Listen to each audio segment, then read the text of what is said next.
Alrighty. Welcome in, everyone, to the very first episode of Eberron, the Fifth Age, where tonight we will be starting with our very first prologue, centered on our newest player. By pure chance, you are the first into the fire. How are you, Catherine? I'm doing well. How are you? I'm good. And she's really nervous, but not as nervous as me. So we're going to do fine. One quick disclaimer up front. Music tonight will be partially provided by Syrinscape. Syrinscape provides a pretty decent ambient background noise for D&D. They also have like sci-fi tracks and stuff like that. So if you want background noise for your game, to help add ambiance, check out Syrinscape. You can do it on your browser, or they have an app. And they always want you to say things like that if you're going to use them. So there you have it. All right. Are you ready, Catherine? I'm ready. All right, let's do it. So, our adventure tonight begins in Sharn. It's the greatest metropolis of Corvair. The city of towers is a sprawling urban jungle, with so many buildings and spires packed together that over centuries the people have only had upwards to expand, climbing ever higher until now those in the lower wards see the sun only at its zenith, and only in rare spots of open air where they may gaze upwards. Those fortunate enough to live in the upper wards of Sharn are not known for looking down. Just now, a young shifter woman in lower North Edge turns her feline eyes skywards. From the shadows on the tower stretching over her, she judges it must be nearly 10 before hurrying off on her business. And while that light doesn't make it to her, it does shine through a window on nearly the opposite side of Sharn. In Overlook, a modest district bearing a modest community of Kalashtar, the rays pierce through thin curtains on two women preparing for a momentous religious rite. One of them is you, Hashanna. Would you like to paint a picture a little bit of Hashanna? Hashanna is a follower of the path of light. She is a great proselytizer. She is a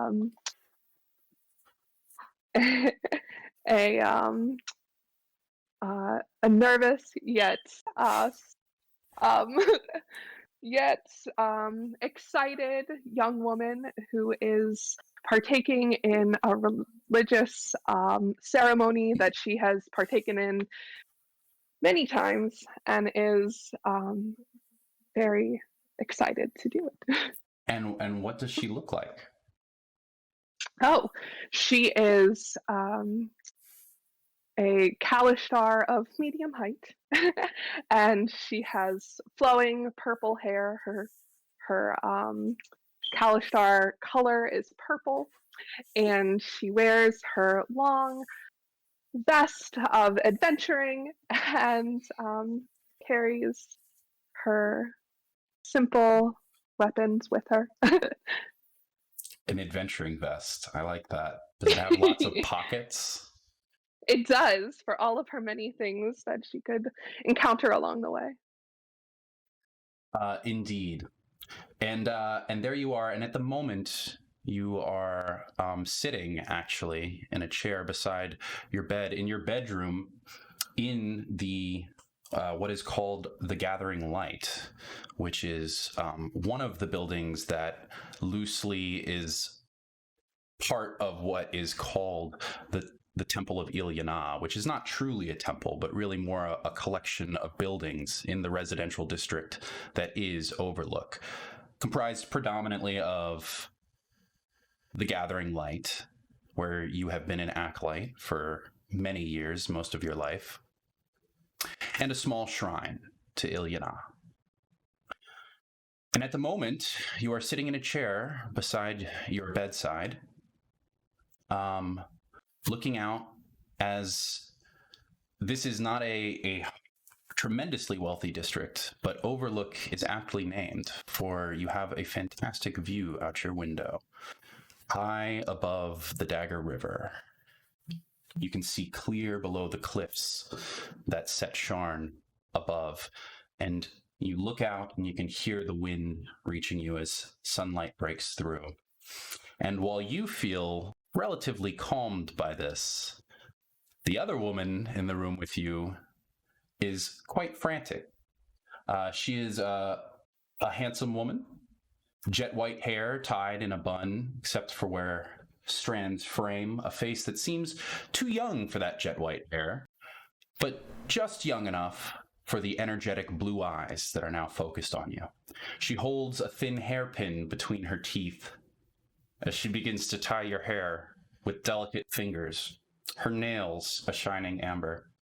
Hashanna, what am I to do with you over a decade? You've been in preparation to assume your duties, and now, the day of your rites, when all you've worked for is within reach, now, of all days, you choose to laze in bed? Why, it's nearly noon. And she slides the pin through the bun that she has now tied your hair into, holding it tight, perhaps tighter than is necessary. I need my beauty rest. Beauty rest. Now, I've trained you not to worry about such aesthetic affairs.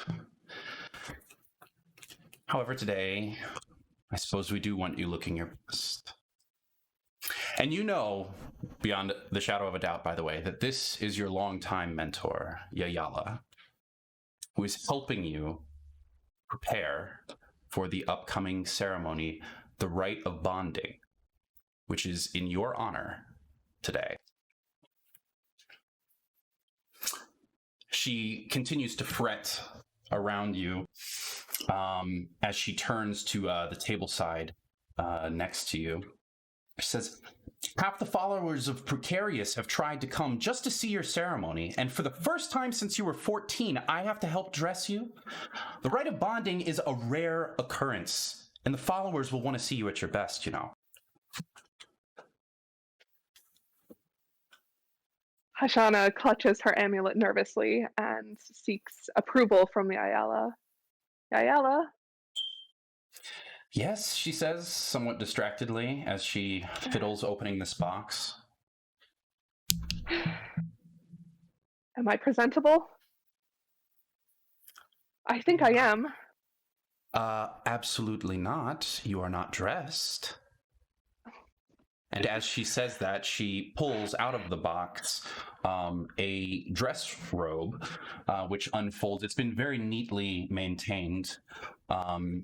But as it unfolds, she holds it out in front of you, and perhaps to your slight surprise, seems rather dull. It's a drab gray color for most of the fabric, but there is some intricate embroidery around the hems, around the seams, with various colors that are intertwining amongst themselves. If you'd like, you can make a religion check.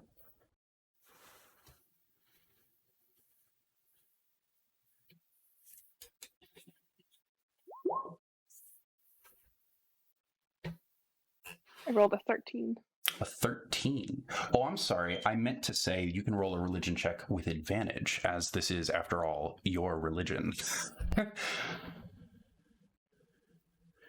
How do I do that? Just roll again.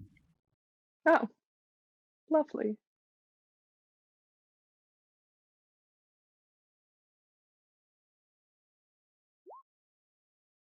I rolled a 22. Fantastic. So with a 22, you know that this dress is a ceremonial garb known as the acolyte.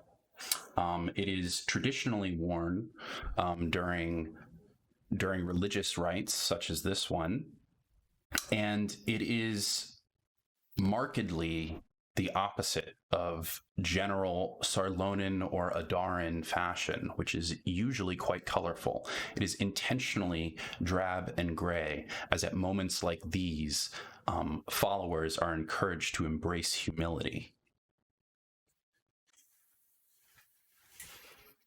Yayala, this is such an honor. I felt the same when I was in your position. You know, that's the very dress I wore. I did not. Well, I've held on to it for this long. I figured I might as well pass it on to you. And she holds it forward for you. I don't know what to say. Don't say anything. Get dressed. Take your clothes off. Yes, Yayala. And Hashanna begins. And as you do so, she turns away, not out of modesty or anything, but she begins to busy herself as she reaches into a sort of a pouch kind of folded into her cloth belt around her own robe. And she pulls out a small pouch of herbs, and she grabs a mortar off the table and begins to mash these into it as you are getting dressed. Yayala? Yes? What are you doing? What are you doing? I need help tying the back of this gown. I will help you in just a minute, dear. I am preparing the kalan, which I'll say, instead of making you roll again, I'll say that your 22 means that you know that this is a special mixture that is often used for priests in these rituals, and it is basically a body paint that she is making. She's going to apply to you once you are done getting dressed.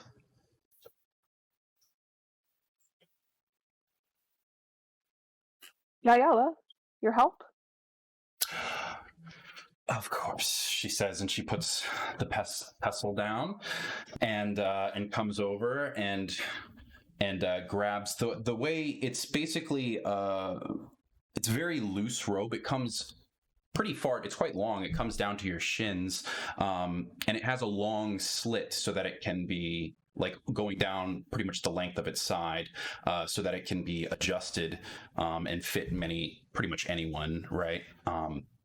So she pulls it tight, and there are two sort of cloth strings there that she uses to tie it tight at the end, making you ultimately look quite modest, unless you let that long slit just be free. If you don't put pants on, you can show a lot of leg if you'd like, basically, because of the nature of this robe. You can get that side leg action going. Hashanna tightens the robe and chooses not to put pants on. Gotta show that leg off. Okay. You're looking fierce. And as you turn back to Yayala, you can see that she's taken a small brush out, and she dips it into this mixture that she's created. And she says, hold still now, as she begins to apply it. And she paints a small sort of like a spiral almost on each cheek. But most importantly, in the center, on the lower part of your forehead, so that the point meets just between your eyes, an inverted triangle. Which you know is also referred to as the kalan, as it is the predominant symbol that this paint exists to create. It represents unity and focus in times such as these. And as she paints it on, it has a marked effect. At first, there's a warmth that spreads across your skin, but then it quickly changes to a cooling tingle. And the feeling is not unpleasant, somewhat relaxing after. It's sort of when it changes, when it gets colder like that, you take a little breath, as if you, I don't know, as if you just took like a Halls in your mouth or something like that, right? And you kind of feel that like clearing of your nasal passage as it seeps into your skin. And you can also make a perception check.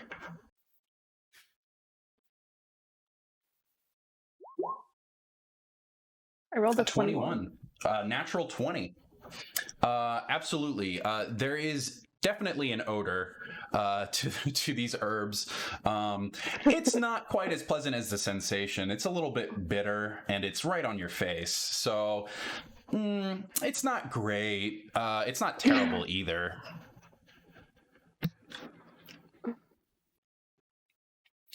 And as she does this, and you kind of, and you make that face, Yala says, "Stop it. This will help you gain your focus as we meditate during the ceremony. It will guide your passing into Dalcor."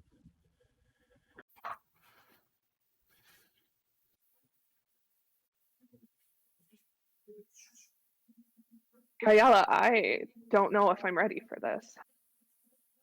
You're ready. I'm ready. I'm nervous. You have been training for years. You are prepared. Hannah Melk tells me that you have progressed very well in your meditations, and I have the utmost confidence in you. Now, the Enlightened is going to speak to you before the ceremony begins, and he will be reiterating the dangers of Dalcor, and he is not without cause to do so. It can be quite dangerous, but take it with a grain of salt. Dalcor is the realm of dreams, and most people travel there every night in their sleep, just not the Kalashtar.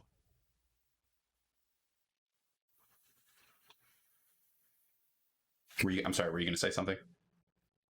Oh, okay, all right, sorry. I thought I kind of steamrolled you there. No, you're good. As you know, I know that this is your first time entering the realm of dreams. It's ironic that the Kalashtar are some of the few who cannot. But you will be protected when we travel.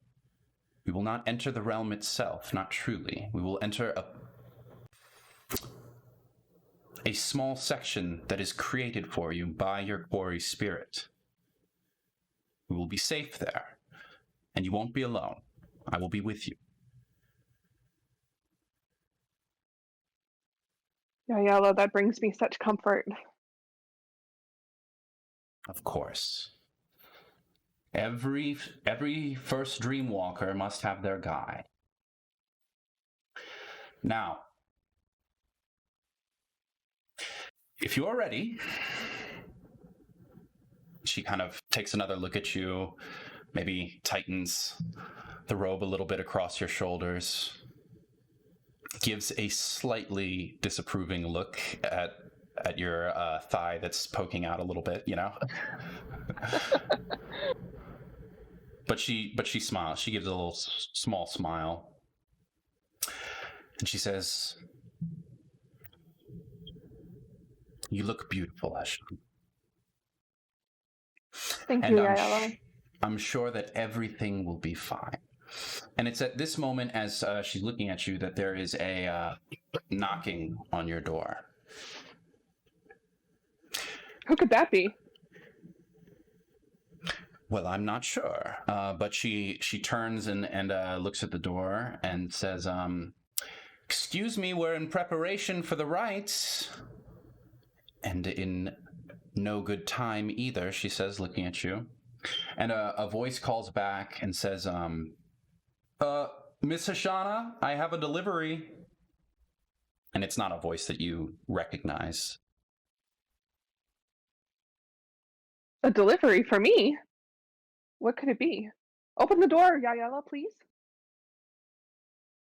And she steps forward and opens it. You can see that there's a young boy standing in the doorway. He wears a sleek uniform of blue fabric, accented with yellow lines that kind of come down the seams of the sleeves and the pant legs. And he's wearing a cap. Embroidered on the center is the image of a unicorn. And you can see he has a satchel on his waist, and he's sort of fiddling through it as the door opens, and he looks up and he pulls out a piece of paper and he says, I've got a letter for you for Miss Hashanna. Looks like it came from Thaliost. And you can make Hashanna's face. Shocked. You can make a history check if you'd like.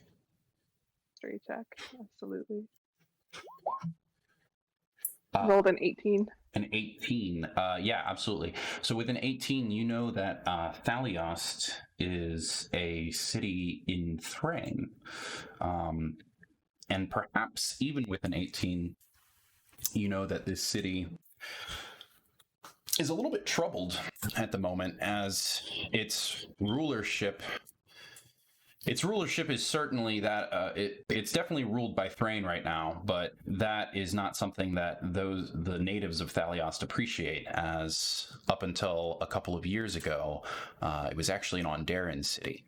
And like many places in the last war, it has changed hands, and not all Onderans are very happy about that. But it is a city in Thrain. It's sort of in the northwest kind of area of Thrain, relatively close to the border with Karnath.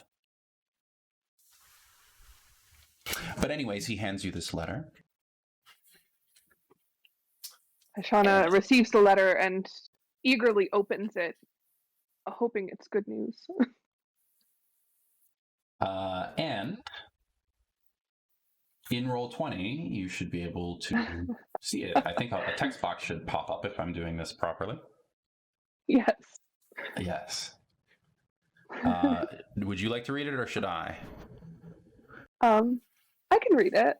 Okay. It says, "Hey, Hash Brown. Sorry I couldn't make it for your big day. I'm writing this letter in advance. Right now, I'm probably in Central Thrain, bringing spirits to the flame. But I wish I could be there, if just to see you in all that silly paint, as if you were about to go into battle when you're really just going to sleep. Really, I wish you luck. I don't have much love for the temple, but I know this means a lot to you. I'm sure Mom is very proud, and so am I. Yours, Sis. P.S. Say hi to old Selk for me." And as you peruse it, the young man is standing there. He waits for a moment as you look through it, and he says, "Do you anticipate a response? I could take back a letter if you write it quickly to the message station. My fee as a courier is 2 silver. It's 1 gold for the sending." Do I have enough money? Yeah, you have that. Yeah, I assume you should have a minimum of 15 gold, I think. I don't know. How much gold do you have? I don't know. You have 15 gold right now. Yeah, you could afford to send this if you wanted. A quick response back. Yala looks at you and says, "Yes, it better be."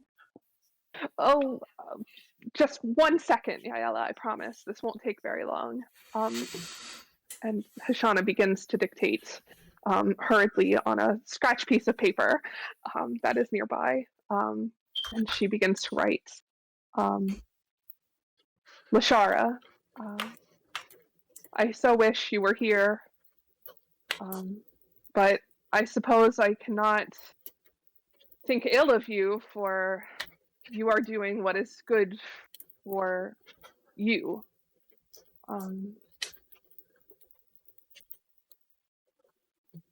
Should I include the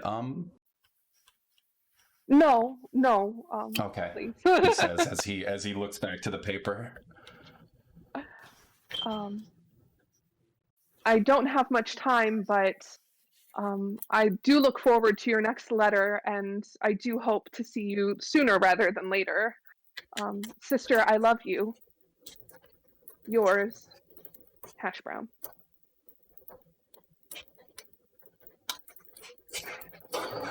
I'm not as good a transcriber as this guy is. I do hope to see you sooner rather than later, and I do love you, yours, hash brown. Is that correct? Yes.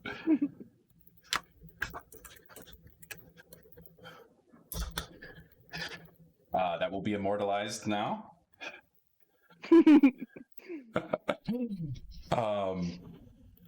And you can fold it up, and he'll, if you don't have any, he'll reach into his pocket and pull out a small stick of wax, which he brings a little device that flares after a short sparking, and he sort of heats it, drips a little wax on.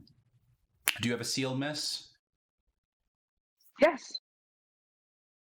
Hashanna reaches into her drawer next to her bed and pulls out a seal with the emblem of the Path of Light. Sure. A roughly triangular sort of arrowhead-shaped crystal, at least partially reminiscent of the Kalan on your forehead.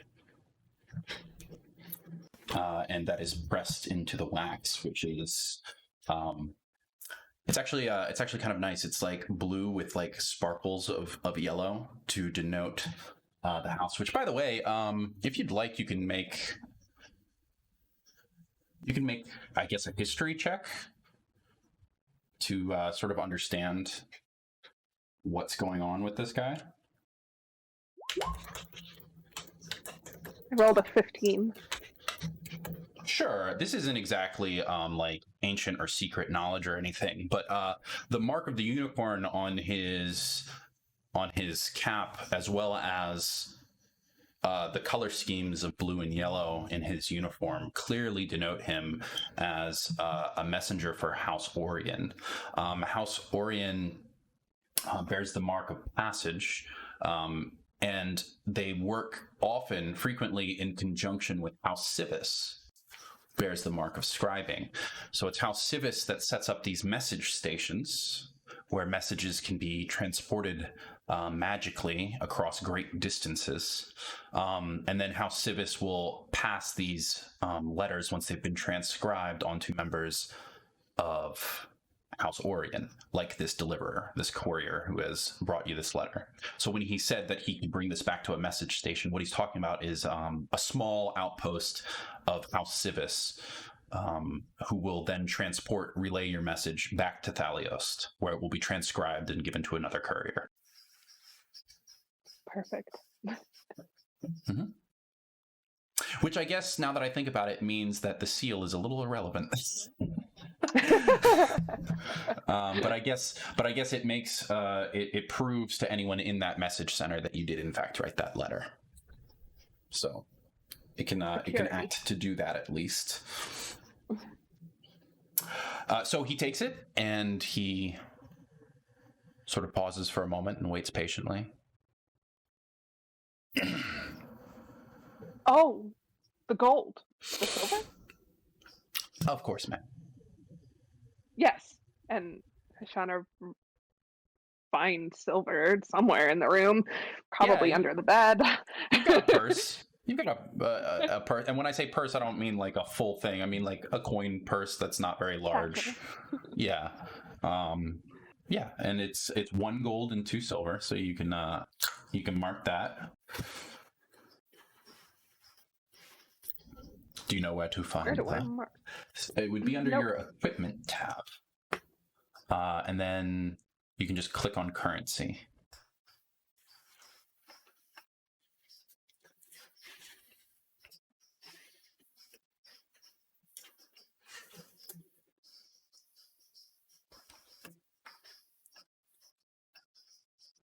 And as you're counting the coin out, he sort of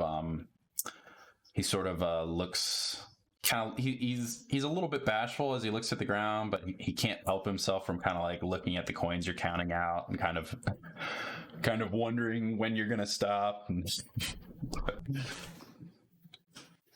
But you hand it off to him, and he makes his way out.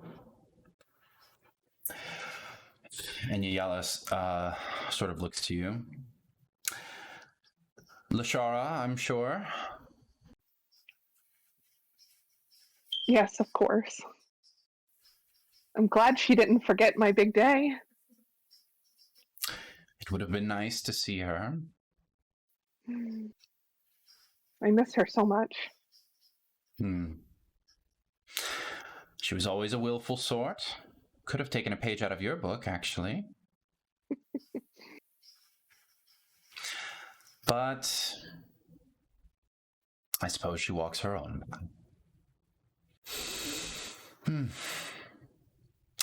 Well. Yes, Yaela. Are you ready?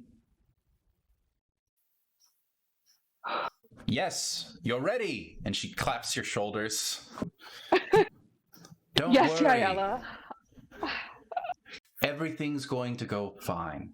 And as she says this, she grabs her staff that she had sort of sitting by the door and leans on it on one side and keeps one hand on your shoulder with the other. You can see it's slender, a little less tall than she is, so maybe 4.5 feet long. And it almost looks like it's made of ivory as she leans on it. She says, okay, now I must go ahead for a bit. There's a woman waiting for me. And I think she's going to have to wait a little longer.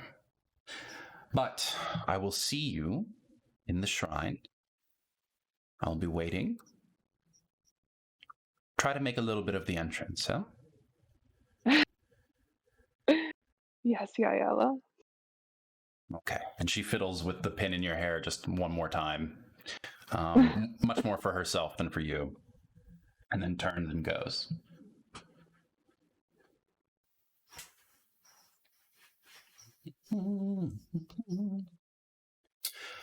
So you are free to join the ceremony when you're ready. Is there anything you want to do?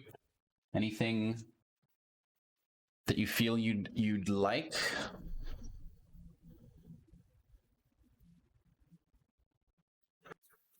Or are you ready? I think Hashanna is ready. Okay. So you walk out, and you're just a little bit behind Yaela as she's moving quite quickly as she needs to attend the ceremony too, but is also late for a meeting. So she heads up in front of you, and you're basically in a spire, like most buildings in Sharn. It is a tower essentially. So you're sort of, for a brief moment, coming down a narrow spiral staircase before it opens into a small sort of courtyard, you could say. It's not very large, but there's a little patch of grass and a table there. And this is sort of like a small open area, whereas next to you is another entrance into the main chambers of what is called the Gathering Light, which is basically a school, a religious school, I guess you could say, where you've been boarded for most of your life at this point. And when you're outside, of course, it comes as no surprise to you, but when you're outside and you look at the building, it is not gaudy. Someone looking from the outside would not even call this a temple. They would not recognize it as a temple.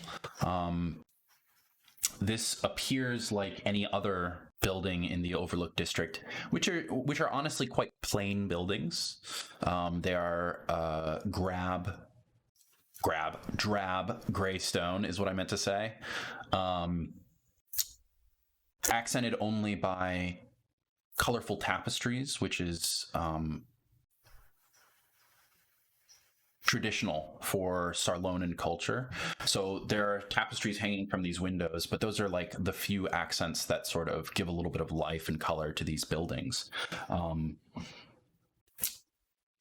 So you exit from the Gathering Light, and across on the other side of this small courtyard is basically you would just be passing through this other tower to the opposite side, where most of it has been cleared out and remodeled at some point to to open it, to demolish most of what this tower once was, so that it could instead be an open area with a shrine. And this overlooks that cliff that leads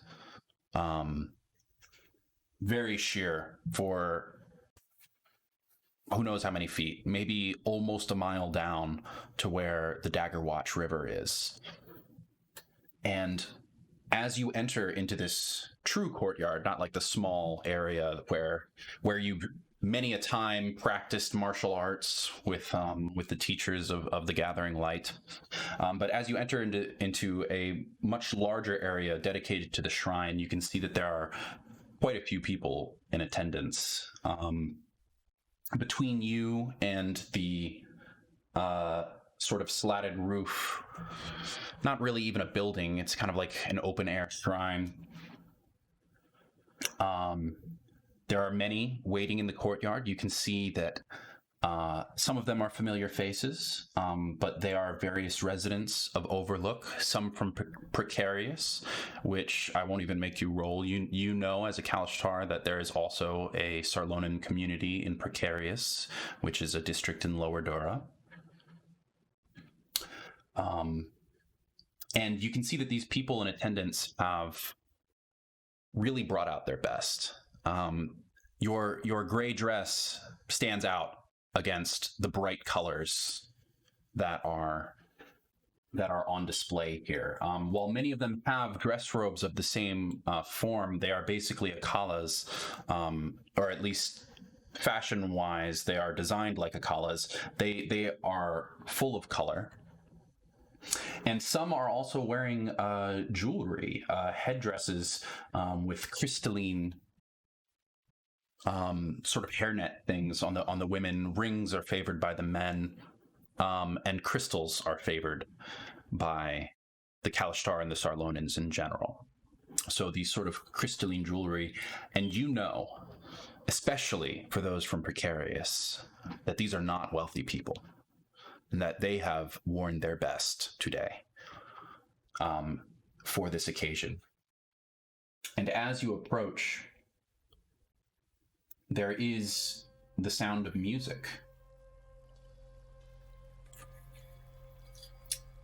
It is a slow and very calm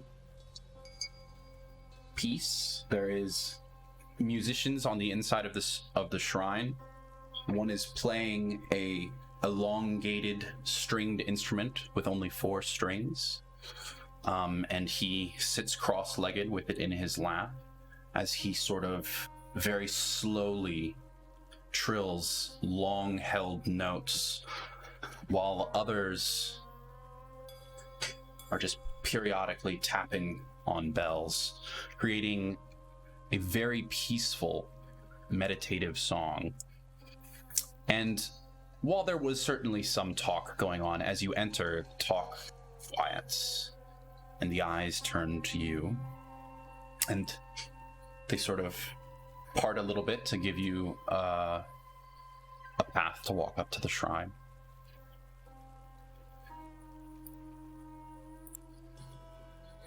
Hashanna adjusts her robe and secretly wishes that she had put pants on as she adjusts herself and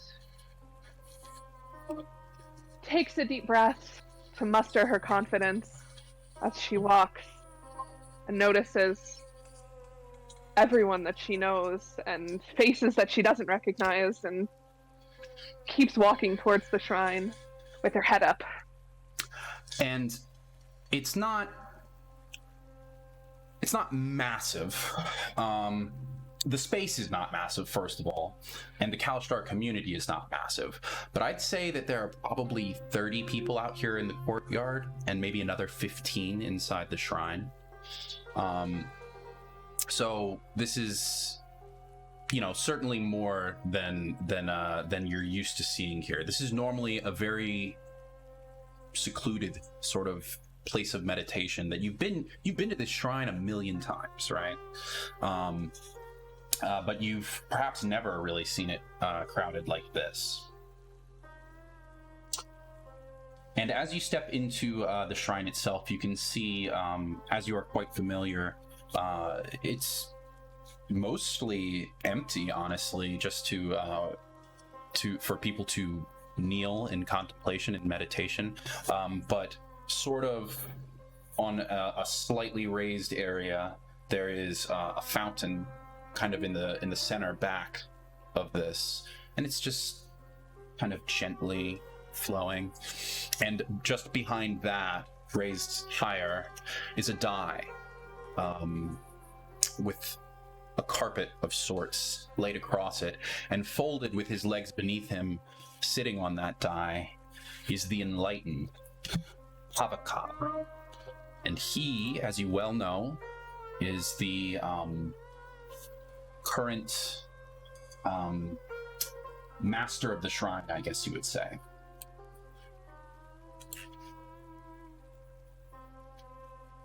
Just gonna adjust this music. I know that you can't hear it, but it's maybe a little too loud. He is for sure a frail looking man. He's definitely into his twilight years. He has wispy, gray, white hair in an unintentional tonsure around his head. And he sits quite calmly with his legs folded there as he watches your approach. And as you come inside, you can see that laid in rows, just as you're passing in, you can actually see that that Yayala is sort of whispering to a woman who looks quite out of place. Unlike everyone else, you do not recognize this woman, and she's not in religious garb. In fact, she looks like she's in her early 40s, bit of a severe look to the face, and she's wearing a rather smart suit, a vaguely elvish design, and she's sort of in the back to your right as you enter into the shrine, and she's speaking with Yayala in hushed but urgent whispers. As she tries to get her attention, you can see that Yayala is pulling away. If you'd like, you can make a perception check.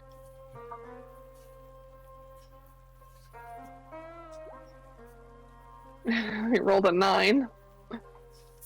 That's okay. You're not quite sure. You're not able to make out what's being said, but Yayala pulls away, sees you coming in, and sort of quickens her pace as she walks. Not in, you're kind of like coming up the center aisle, as is ceremony. She makes her way to the side of the shrine to come up, and she quickens her pace to make sure that she gets there first, and stands waiting just beside that fountain and beside enlightened Havakad. And you move on. You recognize most of the people that are on the inside of the shrine are either priests or fellow acolytes that you are quite familiar with. Most notably are Selkatari, Ol Selk from your sister's letter. He's a lean man with strong arms and a shaved head.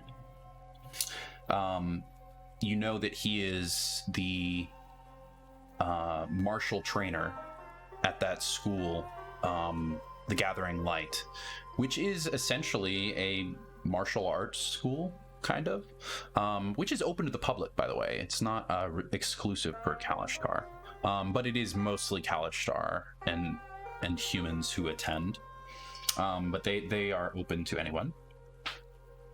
And you've always known him to be a fairly serious man, rather reserved, but he does give you an encouraging nod as you pass.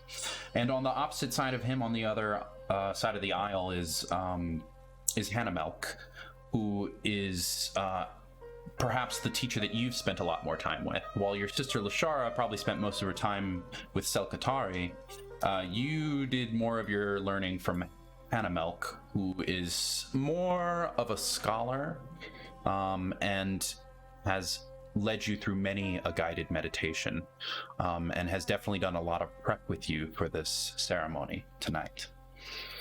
She has a bit of a wiry frame, sort of a bird-like nose, and she wears glasses.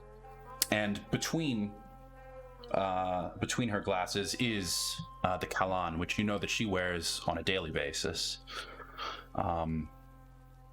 And on her head, you're not used to seeing this.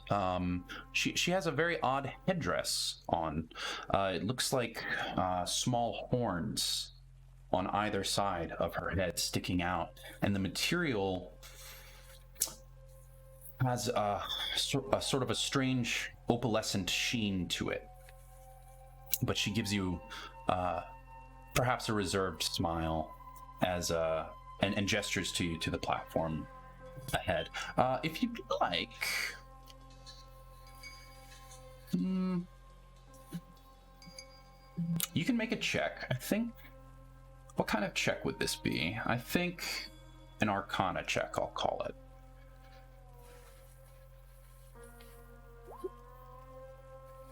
I rolled a 6. Unfortunately, with a 6, you could not identify the headdress or the material upon it, but that's okay. It's not the most pressing thing on your mind. You kind of wave the thought away as you turn back towards the fountain before you and Yala and enlightened Havakad. And you sort of come to a stop there, and Havakad addresses you. Hashanna,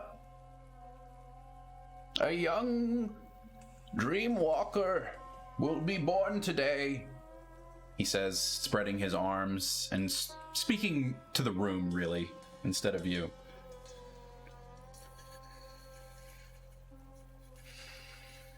What you will face is not to be taken lightly. Dalcor is a treacherous plane. It is unsafe for the Kalashtar. But as an atavist and a potential dreamwalker, much is expected of you, Hashanna. You will guide the light for the Kalashtar and help us bring about Ilyana. Some of this work can only be done in Dalcor. And so, we look to you, to Yayala, to the Dreamwalkers to do this. Are you prepared?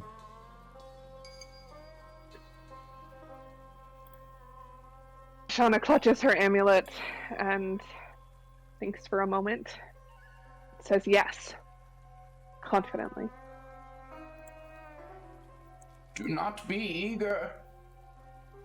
This realm is unlike the material plane, girl. Your very excitedness bears worms within your mind that can be made manifest in the realm of dreams. Your every thought can become a reality, so be sure to guard your will. Now, he says, looking across everyone, who will be her guide as she makes this transition and communes with the quori within her? And Yala, who's already clearly out in front, but this is part of the ceremony, she turns to face enlightened Havakad and says, Enlightened, I will guide her. I will show her how to control both herself and her quori, for they are the same. I will guide her through Dalcor, and I will show her the ocean of dreams. And the enlightened bows his head slowly.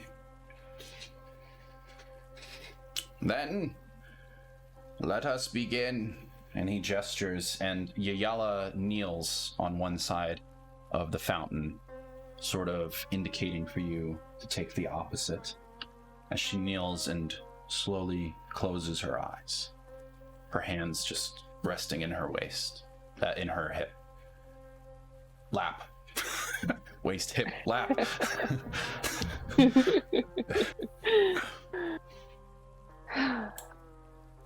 Hashanna looks at Yaela and attempts to imitate the pose that Yaela is in, trying to gracefully situate herself on her knees with her hands in her lap. Sure, I'll say, you know what? For the fun of it, let's say roll a performance check to see, just in general, over the course of this, how well you've sort of pulled off the ceremonial nature of this. Ooh, I rolled a 22. Very nice. Yes, absolutely. You spent while Hannah Melk, or Hannah as you have often called her because it's easier for me, taught you quite a bit about meditating and controlling your will in preparation of this. You were often a little embarrassed to ask about the ceremony itself, and the only person you knew who had undergone it before was Yaela. So the two of you together practiced a few times last night, just the walking up the aisle and doing it to a certain pace in time with the music. She told you to make sure that you look about and honor everyone in attendance with acknowledgement, which you did. And she told you the proper posture to adopt, which was predominantly what you're used to using as you meditate anyways. But you do this quite well, and you have been the picture of a studied acolyte. And so you sit down, and as you kneel down, everyone in the room, the music continues, and there begins to be a chanting, a mantra. Oh no. You can't even hear that, but it just made the silliest sound because of what I accidentally tapped. Totally spoiling the atmosphere. That's okay. But you can begin to hear the voices as a drum begins to be beat in a rhythmic pattern, and everyone begins to sort of engage in this chanting. And you close your eyes, and as you do, you sort of focus as you've been trained to. You control your breathing, and you can again feel that cooling energy just between your eyes from the Kalan. And you begin to feel drowsy, and eventually your lids fall, everything goes dark, and you sit there for a while. And eventually, the chants begin to fade. You can't hear them anymore. The music begins to fade. And you're sitting in silence until eventually you hear Yaela say, "You can open your eyes now, my girl." And as you do so, you look around, and you are in the shrine, but everyone is gone. All that remains is the burbling sound of the fountain beside you, and it is just you and Yaela. Or at least you think it's Yaela, for she looks quite different. She looks young. There is color in her hair. It is a light brown, almost auburn, from the sunlight that comes through the sort of, what's the term for that? Slat work? Crosshatch sort of slatting that is part of this shrine. I don't know how to describe that. And she looks very young, perhaps even younger than you are now. And her clothes are different. She's wearing what looks like sensible, comfortable travel gear. Well, not gear, but traveling clothes. Comfortable clothes. She doesn't have like a backpack on or anything. And she looks at you and extends her hand out. Says, "You can get up."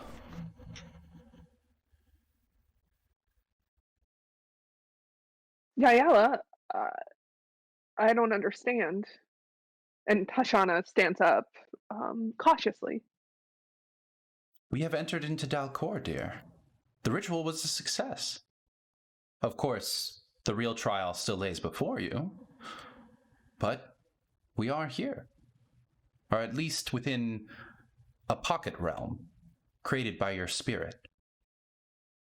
Part of the ritual and the help of enlightened Havakad allows me to join you here, something that is not a simple task. But with everyone together in prayer, we can accomplish it. So welcome. This is your dream. And just to remind you, you have never dreamed before.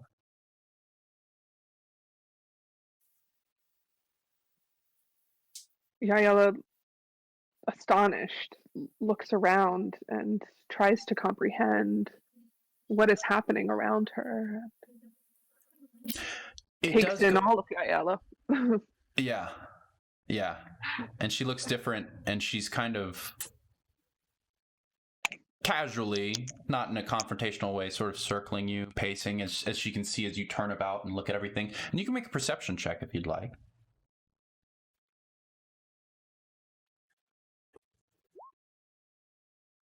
I rolled an 18. Good, very good. And what you notice is something quite strange, which is that as you spin around and try to take in the room, things about it just seem slippery. The features don't remain consistent. You know that you're stepping in a circle around this fountain, and yet as you do so, it almost seems like one moment you take your eyes off the fountain and you look back, and there it is in the center of the room, as if you had walked all the way away from it to the side. The dimensions of the building, they're only clear when you're looking at them, and then you turn back and they seem to shift again.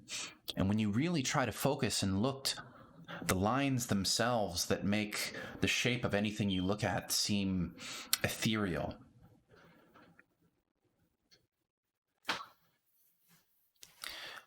And Yaela, seeing this confused look on your face, says, "Don't worry.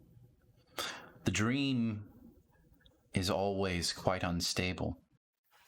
Lighting is an interesting thing. Sometimes it's hard to tell whether it's night or day. But you can master this. You can control it. It's your first time here. So things are a little unsteady. But this is your dream. Most mortals, they visit here in their sleep unconsciously. Very few of them ever gain any control. Us Kalashtar, or at least the few of us who are lucky enough to become dreamwalkers, we can control the dream and bend it as we like. Go ahead. You can try." And she'll gesture to your amulet, the crystal that hangs around your neck. And as you pick it up, you can see that while its form is familiar enough to you that its shape is definitely there, the complexity of how light catches in it and plays is something that's very difficult for you to fully picture. It's not something that you've thought about very often. But you can tell instinctively that something is a little bit off about it. As if, because you haven't thought about it very often, it's difficult to recreate the details of that light playing. She says, "If you focus, you can make it right."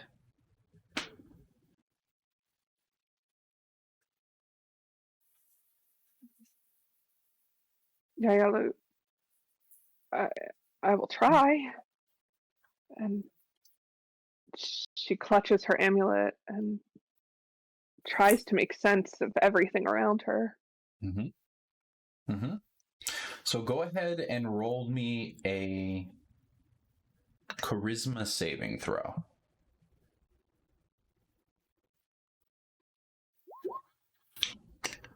Is that a nat 20? I rolled a 22. 22. Very nice. Yeah, absolutely. So with that, you are able to focus your mind, as you have done in the past with that very amulet, but this time it is not the conduit that is helping you focus, it's the problem you're trying to solve. You're trying to make its details conform to what you remember. You're trying to make the light play off of it properly and in the way that you're used to. And the light sort of coalesces and expands and vibrates almost as you sort of try to focus in and out, and you're almost there, and then it all seems to fall into place. And you look around and the images are sharp. The world is consistent. And you feel much more grounded. Whereas before, everything seemed... you couldn't help but feel a little uneasy, as you couldn't quite trust the ground beneath your feet. And Yayala says, "Very good. Now that you can at least solidify your surroundings, well, that is only the beginning. In time, you will have complete mastery." And she waves her hand, and as she does so, the walls disappear. They all just wipe away. The shrine is gone. The city is gone, and you stand instead on just a plateau, a cliff overlooking the river below, in verdant fields. The sky shines, and you have a rare view. And as you look out around you, you realize you never realized how large the city was. And how much space is open now. And there's this freeing sense, almost as if you'd been feeling a mild claustrophobia your whole life. And the sky is open to you. And as she gestures like this, she says, "You can do this too. In fact, it may even be, well, if it were not for the difference in experience levels, it would theoretically be even easier for you. I am only a guest here in your dream. This is your realm."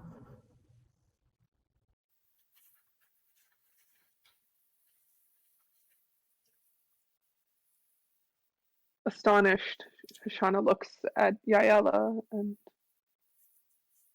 says, "What do I do?" You only must draw upon your will, your memories, or perhaps your imagination. In time, it is extremely difficult, almost impossible, to create something that you have never seen. And even if you do, well, how can you know if you created it properly if you've never even seen it? But things that you're familiar with, that is much simpler. And as she says that, she'll demonstrate, and she'll change her clothing, and it will return back to the garb that she was wearing in the ceremony just a few minutes before. You see, this is all an illusion. It's a projection, and I can control it at my own will, including my face, as the hair turns white again for a moment before returning to a much more youthful look. But it is nice to revisit my youth here.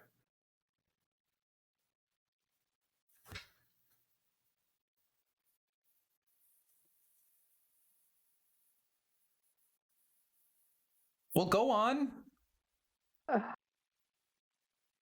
Try it, she'll say. You can make almost anything you can imagine.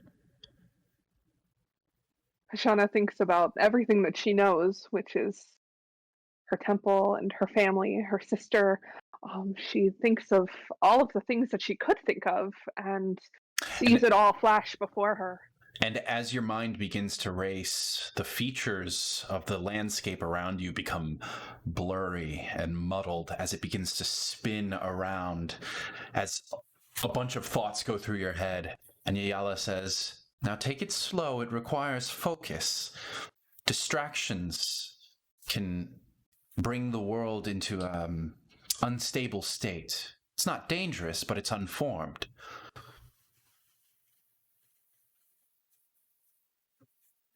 Trying to focus, Hashanna looks and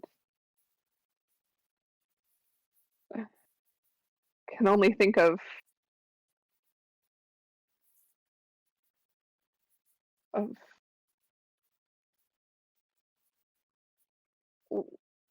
what she thinks Yayala wants from her.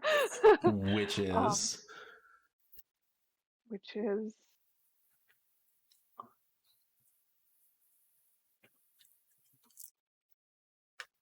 Perhaps we should start small, she says, as the world has at this point become basically nondescript.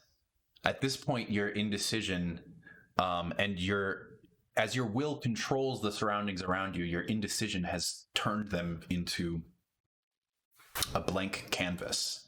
It is nondescript, gray. It seems like there's lighting. It's not dark, but there is no sun in the sky. There is no sky. There's no blue. It's kind of like that scene in The Matrix where you're just standing in that empty, whitish area. You have basically created a blank canvas at this point by not being able to decide what you want to see in front of you. And Yayala doesn't look terribly concerned. Like she said, this isn't dangerous, it's just unformed. She says, "If it helps, we can start simple. Try something you're familiar with. Your bedroom. I'm sure you know every line of it." Yes. And Hashanna thinks of her room, her bed, her bedside table, all of her things, her scrolls and her amulets and crystals and... Sure. And as you do so, you can go ahead and make one of those charisma checks. Not sure. Should they be saving throws? Not sure. Let me think about it. But you can roll a saving throw for now while I think about it. Charisma saving throw? Mm-hmm. I rolled a 12. That's okay, because the DC isn't that high on this. You are able to pull from the nondescript features, things just start coming into existence. The walls form, the windows appear from the wall after that, the flooring comes, the ceiling comes, the bed appears, the table appears, and at first that window looks only out into that gray landscape that is featureless, but then eventually the view too comes, the familiar overlook to the river below. And after a few moments, it all comes together, and you're standing in your bedroom that you've known. And there's some comfort to it, I would imagine, in this moment.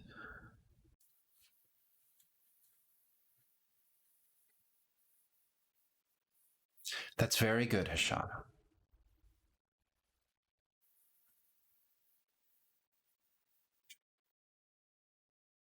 Now, I know that this seems abstract, but it can be quite useful. Right now, we are in a safe place. A realm controlled by your quori,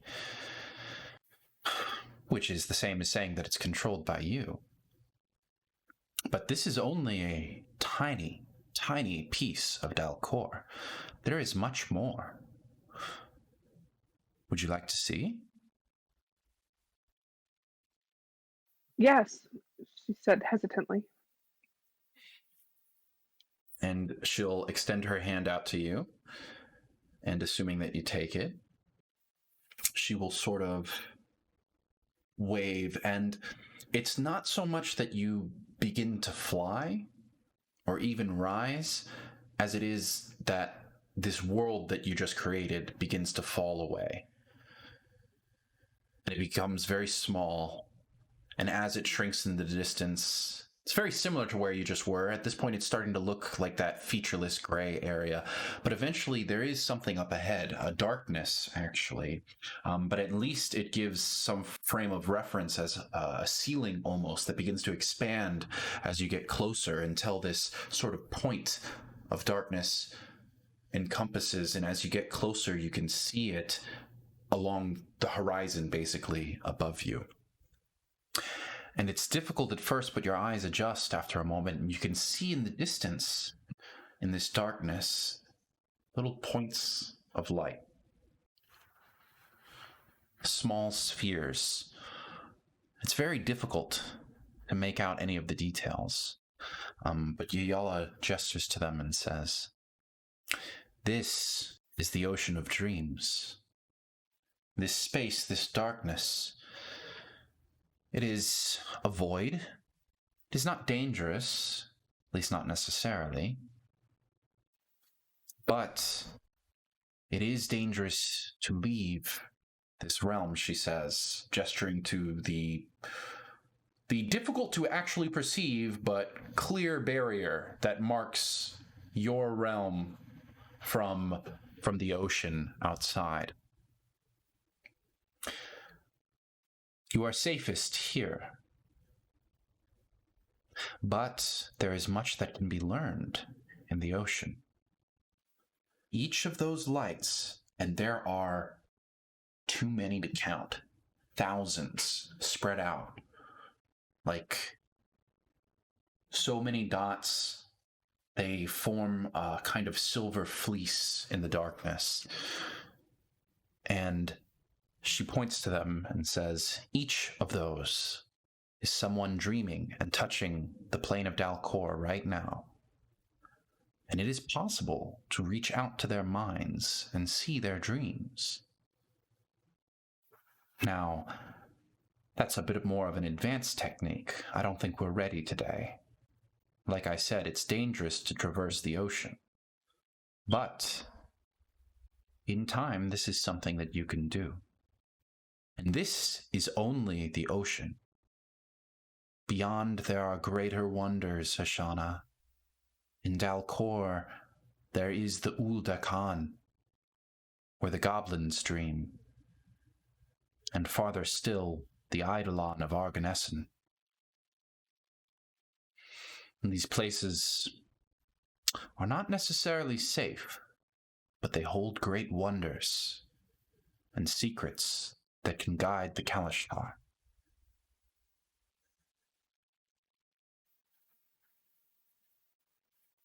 Hashanna looks into the river and the ocean, and mesmerized, she can't help but want to go further and further, closer and closer, and touch the little light.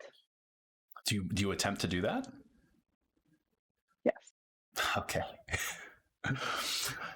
So you see one of these lights out ahead of you in the distance, and you know that you want to go to it, but traversing the distance itself is such a formless idea. There is no terrain between you and it. There is only the void. There is not even a ground that you are standing on now. You can't say if you're flying or floating or standing.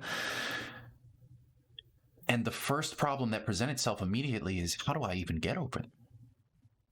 What do you do?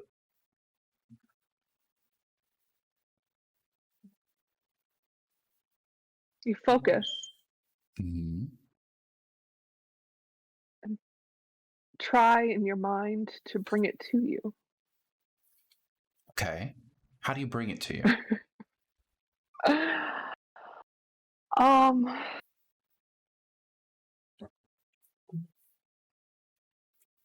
With her arms out, she reaches towards it and pulls it with her mind closer and closer. Go ahead and make one of those charisma checks for me. What? The DC is definitely going to be higher on this one. Is it a charisma saving throw? Yeah, you can do a saving. You go ahead. I'm not sure if it really should be a saving throw, but I'll think about that later. Because you have a big bonus to that save. I only say that because I can't see charisma in my skills. It's not charisma. Just charisma is not a skill, right? It's an ability check, but all right, here I roll. 17. I rolled a 17. Okay. You extend your arms out and you try to reach. Of course, it's very far away. And you look at it, and your first thought is to try, is almost bizarre to you, but it almost begins to happen before you can even stop it, which is to just simply extend your arms, and your arms begin to extend until they're like 3 feet long, they're 4 feet, 5 feet long, and it's very disorienting watching your hands sort of extend into the distance. But this quickly becomes the discomfort of that and the shocking nature of it happening before you even fully thought of the idea of it, shocks you into returning them into place, into a state more familiar to you, more comforting. And then you have a second attempt. You try to sort of ignore perspective and reach. Hold on, the camera. I'm not reaching in the right place for you to see what I'm doing. But you sort of reach out. Oh, all right. Camera, stop for a second. And you try to pluck it. And your fingers, to your great surprise, actually find purchase on something. Hold up. I'm sorry. I'm just seeing like delays going on. I think maybe technical difficulties. Can you hear me? Mm-hmm. Okay, yeah. I'm sorry. And as they close, you actually feel something between your fingers. You can almost feel as if you were pressing down on like a small gem in the distance. And you try to pluck and pull it forward to you. But the resistance is shocking, as if its weight is far greater than the size of it. And you try to pull yourself towards it, but it won't budge. It's as if it's anchored in space beyond, away from you. And your arm begins to tremble with the effort. Yala, however, is basically lets out a small laugh. Says, "That is quite ambitious. I was very curious too. It's quite difficult to do that, though."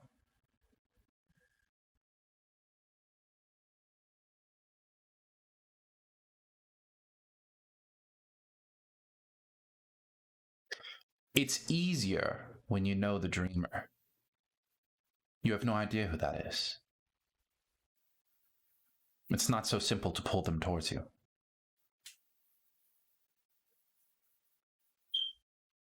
Yeah, how do I find someone that I know that is dreaming?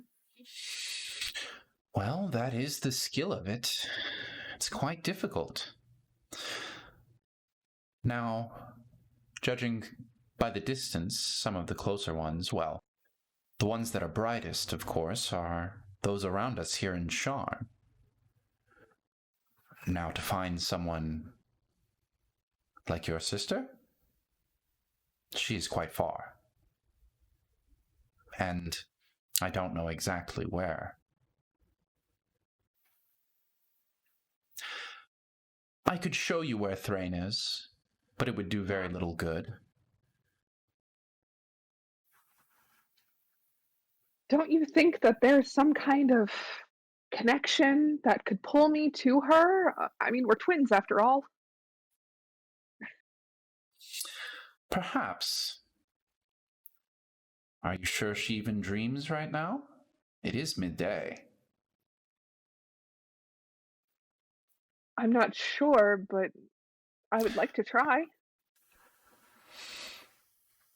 Your sister is an especially difficult case. She's a Kalashtar, you know. She does not touch the realm of dreams as other mortals do. But This is true. If it comforts you, I will show you Thrain. Yes, please. And she, again, sort of just focuses, and it's really hard to describe. After all, the features of this void are a void, and your only points of reference are all these distant points of light. So the transition to a new location, it's just the stretching of this light as they all zip past you, sort of in a frantic moment as you move ahead further and further. And it's almost like when these things are passing you, these dreams of mortals, there's almost just slightly a sound, something that you can almost hear as you do get close to them, like a car passing by, and you can't quite make out any of the details. They're gone far too quick for that, but every once in a while you can hear the murmurings of a voice cut off as it's dragged behind you rapidly. Sounds, even sometimes screams, coming from these dreams as you zip through them. But when it comes to a stop, perhaps to your disappointment, it doesn't look that different from where you were in Sharn. After all, it is a dark void with many points of light. It's as if all the constellations in the sky changed, but also you never knew the constellations in the first place. One starry sky looks much like another. But Yayala turns to you and says, well, this is Thrain. This is Thrain? Hashanna is Yes. overwhelmed. And just so you know, this would be much brighter at night when more are sleeping. Right now, there's always someone asleep, someone dreaming. And even that, as you can see, is an overwhelming number. And you can see that it is not completely without pattern. There are condensed areas that are concentrated with many of these points that are very bright, and you know that these must be cities or towns where the population is high, whereas in other places these points of light are extremely scattered and disparate. So it is not without any organization at all, and it is somewhat relative to the distance, the actual material layout of the world as you know it, but it's incredibly difficult to place any of it, to have any frame of reference when your surroundings are all a void.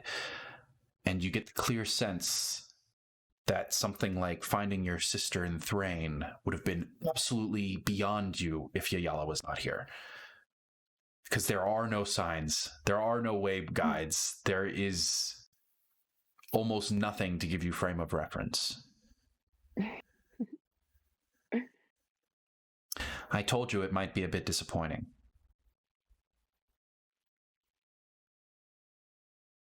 Yayala, there's got to be a way. To find your sister? Yes. Journeying into Dalcor is a unique experience for a Kalashtar. Much like we stand, or did, as you are no longer, by the way, by choosing to travel out into the Ocean of Dreams, you are no longer within your realm, which, by the way, is risky.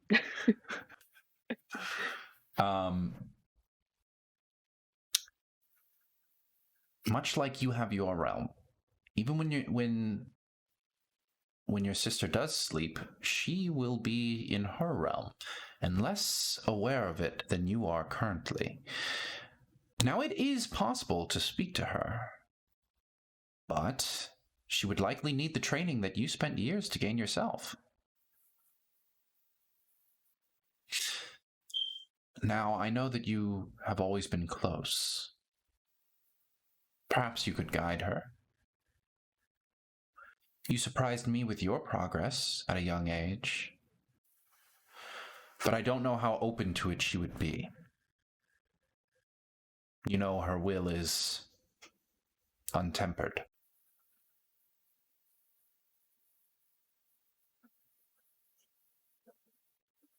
I think I could do this. Perhaps. It would be nice. And you could see her every night.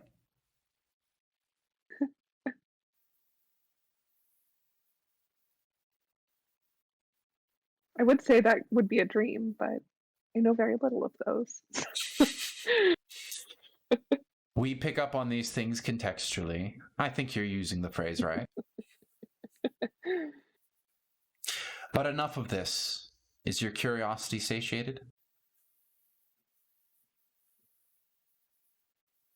What? What'd you say? I said somewhat. I did warn you. I suppose. Let us return. The trial is not over. I must teach you. And she'll change things again. And once more, you have that disorienting experience of voices zipping past you. But she brings you back, and the darkness, it's almost the reverse. It's almost like below you, your feet, this point of not white, more like eggshell gray or something like that, begins there and then just starts to expand beneath you until eventually it encompasses, and the darkness above you of the ocean of dreams and the void that is there begins to shrink until it is that point that you first saw, and you are once more in your realm, which Yayala, with a gesture, creates that cliff top once more. And as she lands, she says, "Now, I'm afraid, it is time for your true trial. You must be tested, and you must gain control here first. It is ambitious to seek and find another's dreams and to traverse the sea. But I must reiterate, without a guide here, doing such is very dangerous for someone as inexperienced as yourself. Very. So let us practice here where it is safe. And your trial will begin now." And as she says so, she sort of claps her hands, and the ground beneath her erupts as it expands into a spire, and she ascends on this pillar that is forming out of the earth, with the backdrop of the river beneath her, far beneath her. And several other of these sort of pillars are appearing at the same time, bursting out of the earth with rubble sort of blowing, dirt spraying, as they create this sort of spiral staircase with, 12 feet of distance between each of them as they go in ascending height in a spiral leading up to her. And she looks down at you and says, "Your first task is merely to reach me." And I think that's where we'll take our break. Sounds good. Yeah? Okay. Yeah. Let's definitely go ahead and take a break. I know I could use a cigarette. Sounds good. Very good. All right. We will be right back. What would you like? What do you maybe 10 minutes or something like that? 10 is good. Okay. Coolio. We will be back. See you in 10. Mm-hmm.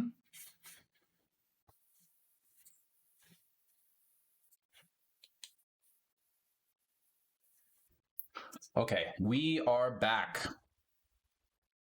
All right. The trial begins as you must prove your mastery with a little m, with a lowercase m, mastery over your own dreamscape, as Yala ascends above you on this pillar of earth with multiple steps creating a spiral ascending up to her. She challenges you simply to reach her at the top of this apex. What do you do? Each pillar is a step, correct? They ascend in height, yes, and they create a spiral pattern to the one that is in the center, where Ayala stands, perhaps 200 feet above you. And I can't just jump from pillar to pillar, can I? Is that what you want to try?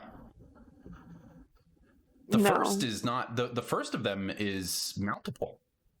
They get higher and higher as they go. Okay. So Hashanna steps onto the first one and notices that the second one might be a little precarious. So she tries to jump to it. And it's maybe like 10 feet of distance between one pillar to the next, which sounds pretty ridiculous, I guess, to our real world sensibilities, but is not insurmountable in D&D. So you can roll an acrobatics check.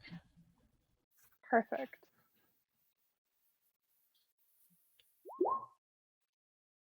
I rolled a 17. Absolutely, yeah. You make the leap and you alight on the next pillar above you. And it continues. The next one seems perhaps only 10 feet away, but higher than the last. And at this point, you're probably 10 feet off the ground. Oof. Hashanna is not only afraid of heights, but remembers that she can bend this to her will. So remembering the cobblestone on the streets of Sharn, she calls that into memory and pulls them up and makes her own path from pillar to pillar. Sure, absolutely. Make a one of those charisma saving throws. A 16. Yes, the ground raises up before you, but not just earth and grass as it appeared below.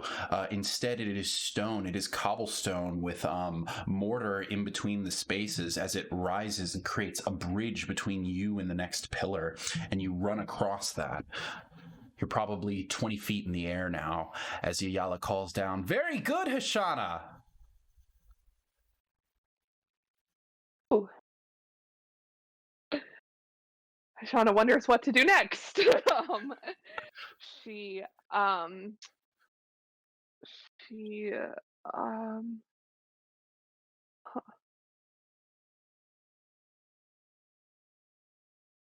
checks the height and looks down below her, and it's a little nerve-wracking. Yeah, definitely it is. And she wishes that she could fly. So perhaps she bends her dream to give her wings. You can attempt that. That will be difficult. These DCs are in relation to what you're trying to accomplish. So that would be a tougher one because flight is a powerful effect. But you can try that. Go ahead, give me one of those charisma checks.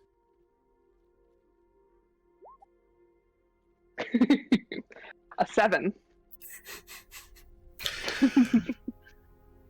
The wings sprout from your back and they take form. What do they look like?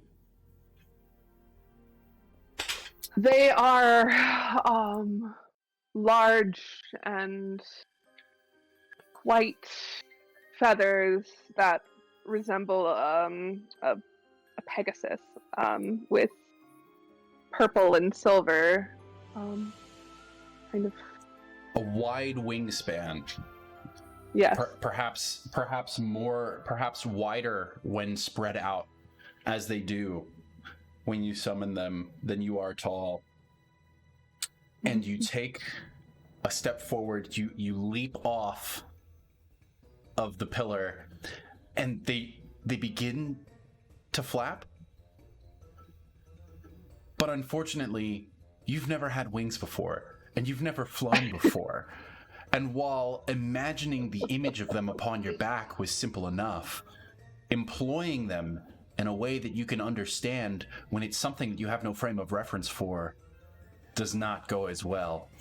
And they try and flap for a moment, and you're faintly you feel like maybe it caught an updraft a little bit, but quickly you begin to descend as you plummet towards the ground. Oh dear. You can make a dexterity saving throw. Ooh, thank you. And I rolled an 8. And with an 8, unfortunately, this is not something that you are familiar with. You have never tumbled from Icarus's flight, and you have no idea what to do. You try to prepare yourself, but your very center of gravity has changed because of these wings, and you plummet, crashing into the earth for 4 bludgeoning damage as you hit the ground. Ooh. Am I doing that, or are you doing that? You would track your health. Okay.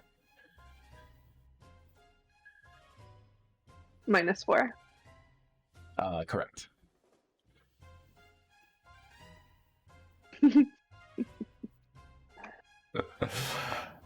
And the Hashanna calls out.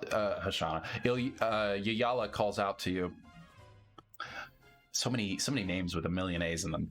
Yayala calls out to you and says, "That was ambitious, but the more ambitious, the more difficult it is." Hashanna dusts herself off and wonders why she didn't try the cobblestone thing the whole way up.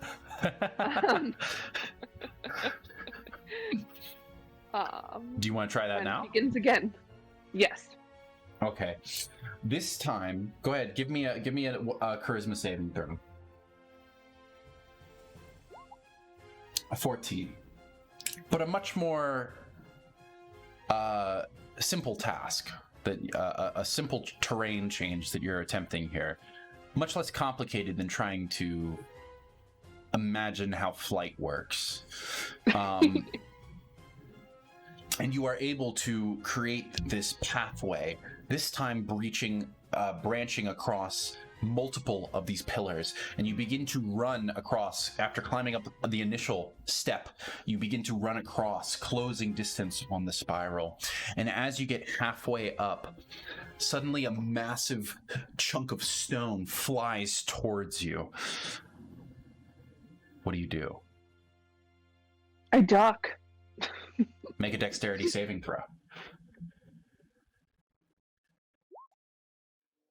15.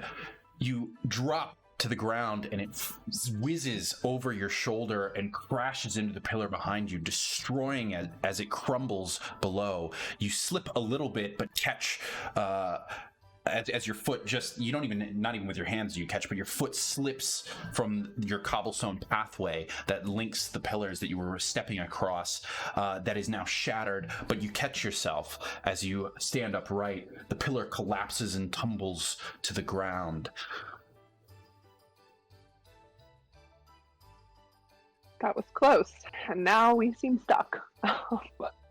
It's the path behind you that crumbled. Oh yes. Still stuck. Can't go back now. Yes, yeah, that's true. At this point, you are probably 80 feet in the air. Okay, Hashanna's starting to sweat. Let's see. How do we get up? What do I have with me? Do I have like a rope to use as a lasso to get that pillar close? I don't know. Can you imagine a rope? Absolutely. Then I guess Hashanna you have a imagines. rope. Hashanna imagines the cords from her curtains of her bedroom and elongates them through, creating a lasso as long as the distance is between her and the next pillar, and uses all of her strength that she can muster to just throw it over to the next pillar. Okay, I will say, give me one of those charisma checks to summon the rope, and then I'm going to call that an athletics check to do this thing. But assuming that you succeed, you'll do it with advantage because you have bent reality in this way to make this possible. Absolutely. So that rope appears, and now that it's in your hands, you're trying to lasso it and get it across to this thing. Go ahead and give me yeah, I think athletics maybe. Good thing you have advantage. You can try again. A 0. A 0. A natural 1 with a -1. But you can roll it one more time. Perfect.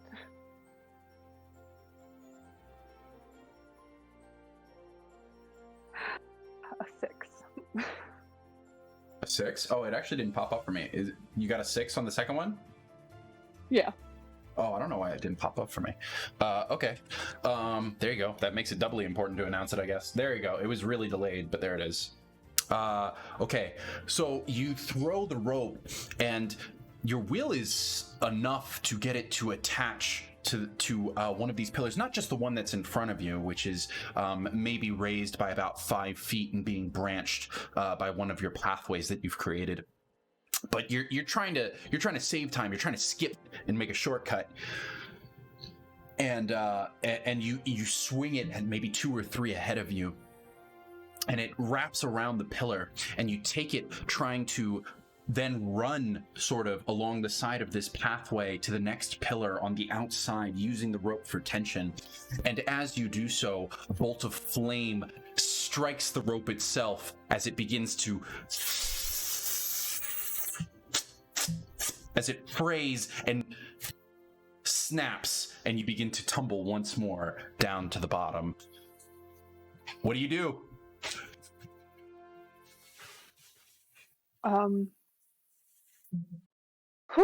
Hashanna takes a deep breath and better make it quick. You're falling. You're in midair right now. She thinks of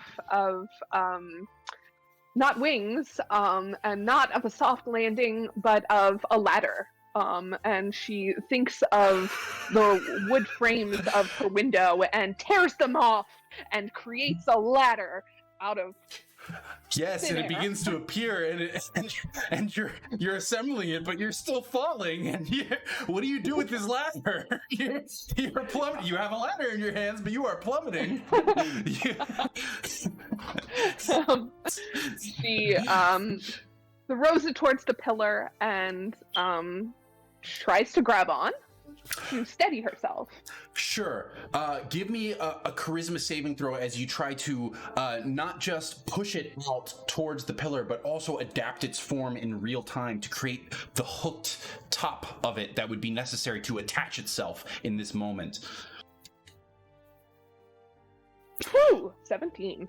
17. It latches on, and the momentum that you have yanks across your arms as you hold tight to this bottom rung of the ladder, and it hurts, but not enough to do damage, as you are almost whiplash, and the ladder swings back and forth, but holds true on the top, and you are now dangling, and this ladder is pretty long. It had to be because you were already falling, but you are dangling probably 50 feet in the air with another 30 to climb up this ladder just to get back to where you were. And Yala is standing above you on this pillar, looking down, and says, "Hashanna, you cannot lend credence to the creations I make here. When you engage with them, you only strengthen the illusion that they are."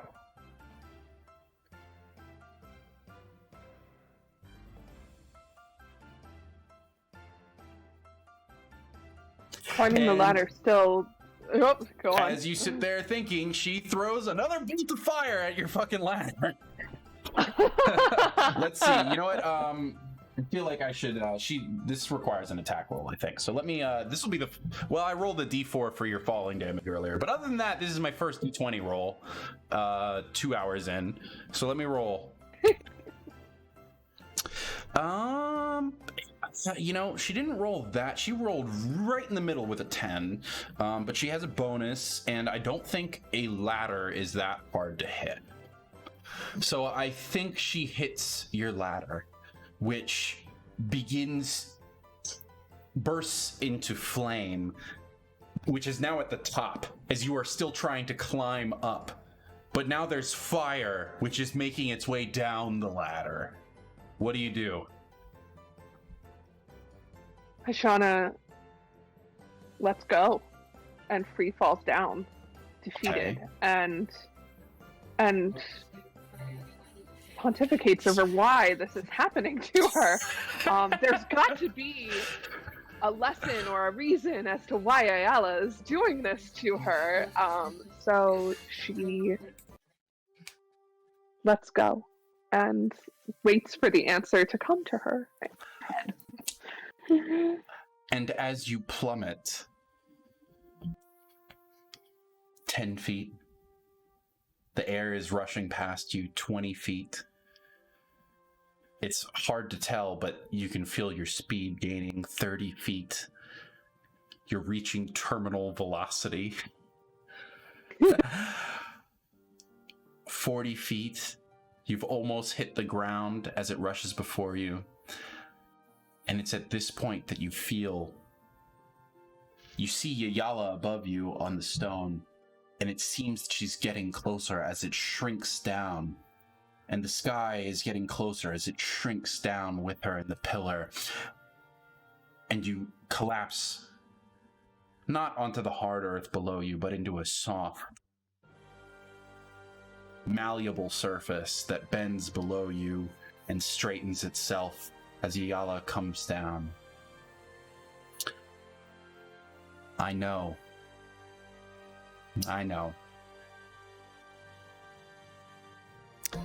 Don't worry, Hashanna. I didn't exactly succeed the first time.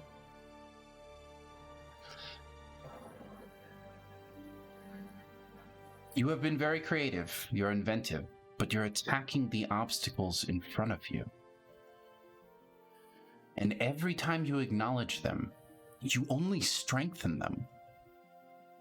Everything here is illusion. Reality bends to your will. But you are in a unique situation. I am here with you. Now, normally, in your realm, and in time, you will be the master of this small realm that your quori provides you. But I have far more experience than you. And through the rite we performed, and the help of the enlightened, I am able to enter here and affect your dream space. Do not attack the obstacles. You must attack me. They are only manifestations of my will. When you acknowledge what I have created, you only strengthen my creations.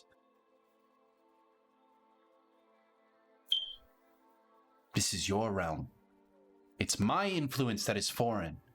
You must resist that. Why do I put you through these trials?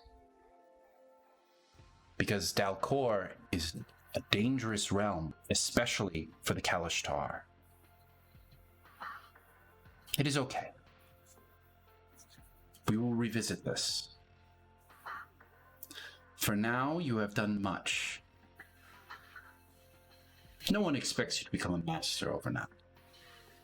But being able to create anything, and being able to stomach the journey across the ocean of dreams, tells me that you are ready to continue this training. And as she's speaking to you, it's at this point that you begin to hear something in the distance. Go ahead, make a perception check for me.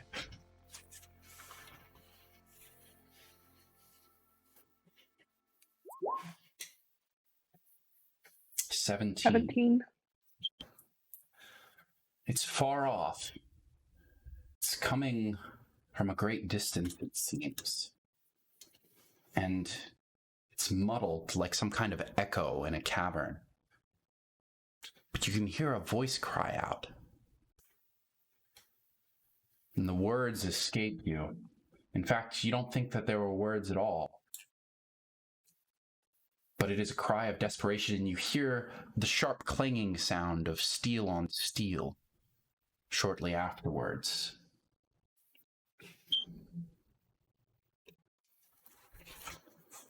And you spin around for a moment. Hashanna, you seem distracted. You don't hear that, Yayala? Hmm? What? Is there something? Clank? Yes. The clanking in the distance. It sounds like... You hear again can't put her another finger on cry, dramatic. A scream and That- a shout for help. That, Yayala, I hear someone screaming. You don't hear that at all? Hashanna, you must be careful. Your mind can play tricks on you here. I don't know, but I feel like I should go to it. Is that what you do? Yes. And you spin about, and at first all you can see earlier as you looked over your shoulder was that cliff top, that verdant landscape that Yayala had created, mirroring the cliffs above the Dagger River, sans Sharn, the city. But as you spin and you focus in on that sound, the world blurs a little as you turn, and the setting begins to change as the landscape before you becomes blasted and gray. Craters periodically, soft earth tread by countless feet and bodies around. And you can hear all around you now the sounds of war. But that voice crying out, begging almost for help now. You can hear exhaustion in it, and it lies before you. Man, I'm really trying to find the sound effects I want. It's not easy.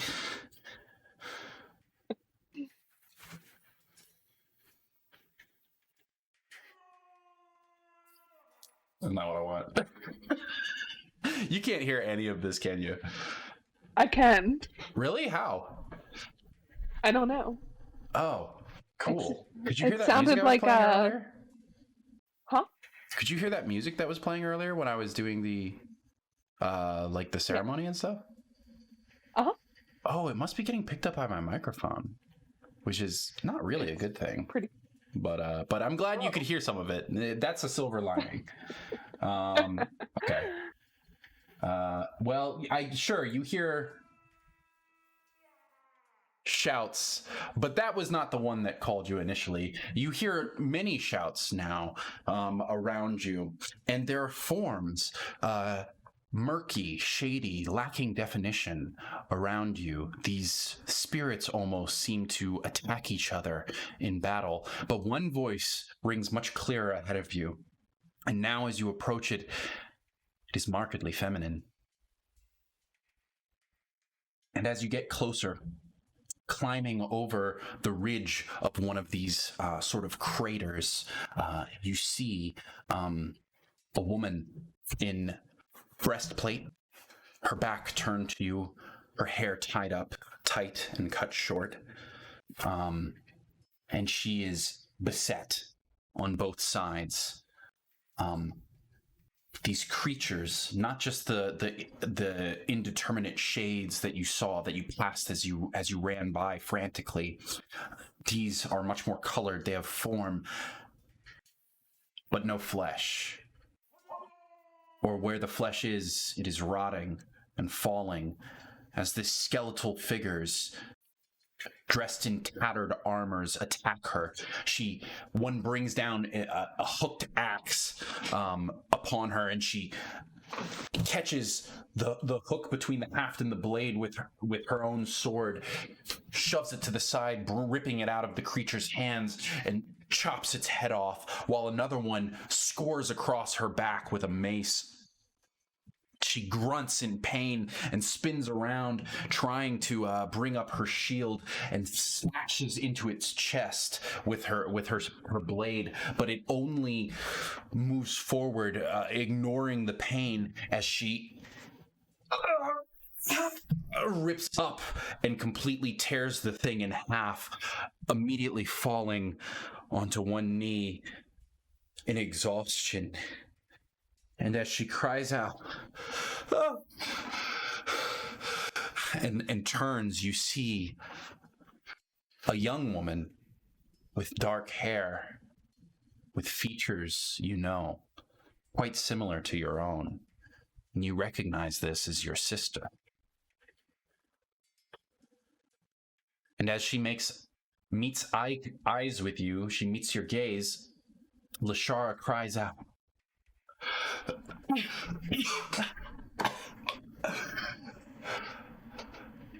"Hashanna,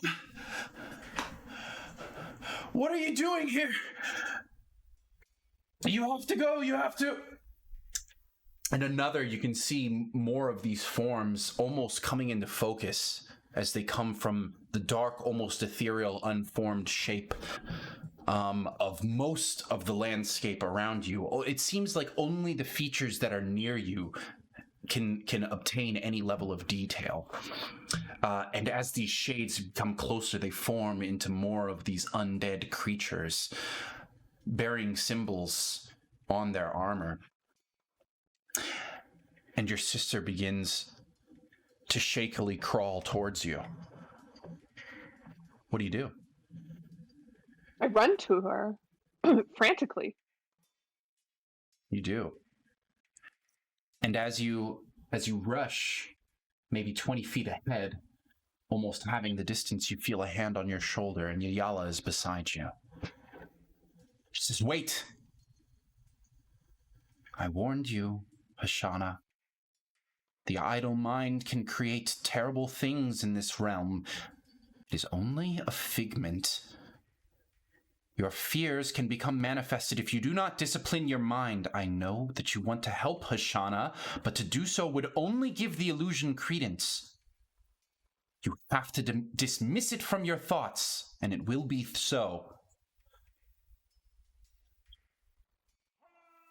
Meanwhile, your sister cries out to you, "Lashara." She's begging, and you can see this creature gaining on her. Not at a quick pace, but she's crawling. Yayala, it's so real. I see her. I feel that pain. I need to help her. You must have faith, Hashanna. It is a temptation. This is what you are here to master. This is in your mind. Have faith. That stings.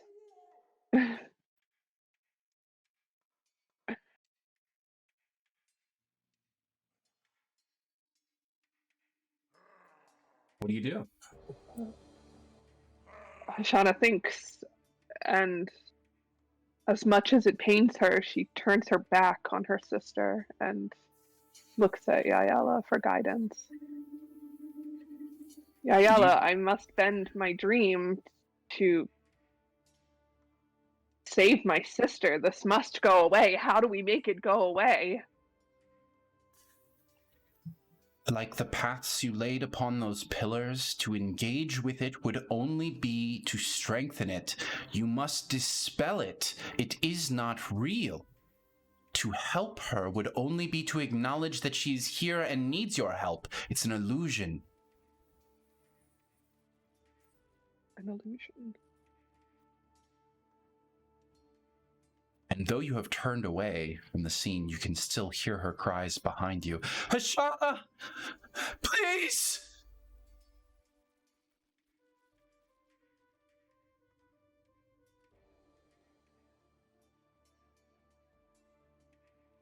Hashanna can't help it. She turns back to her sister and goes forth and does what she must to protect her, to save her. She can't just leave Lashara hanging. And as you rush forward, that creature is approaching. It's getting dangerously close, and as you meet and stand above your sister, it is there, and it is raising its dark and curling blade to you. I think at this point you should roll initiative.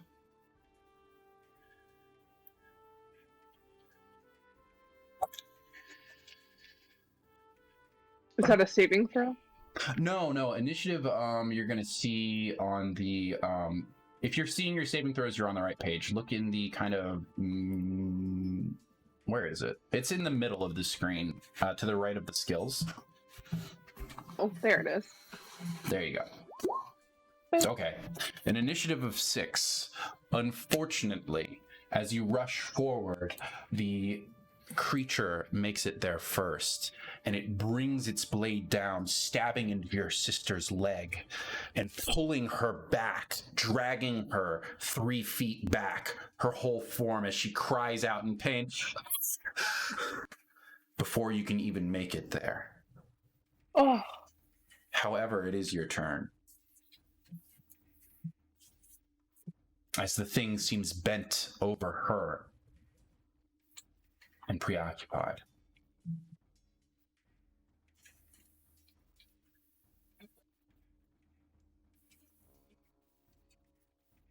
What do you do? Violence is not in Hashanna's vocabulary, even.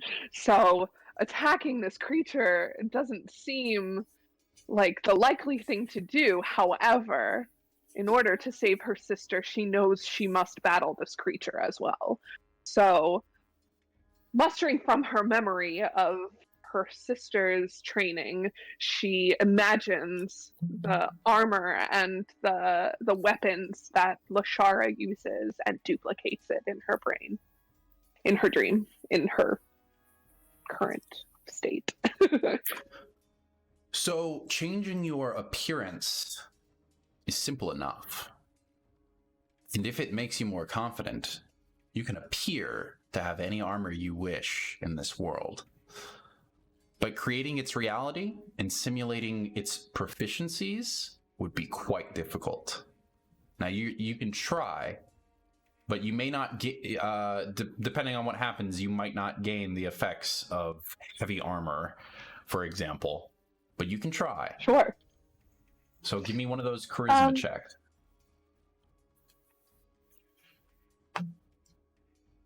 A charisma check? The charisma saving throw. The DC for this is 22.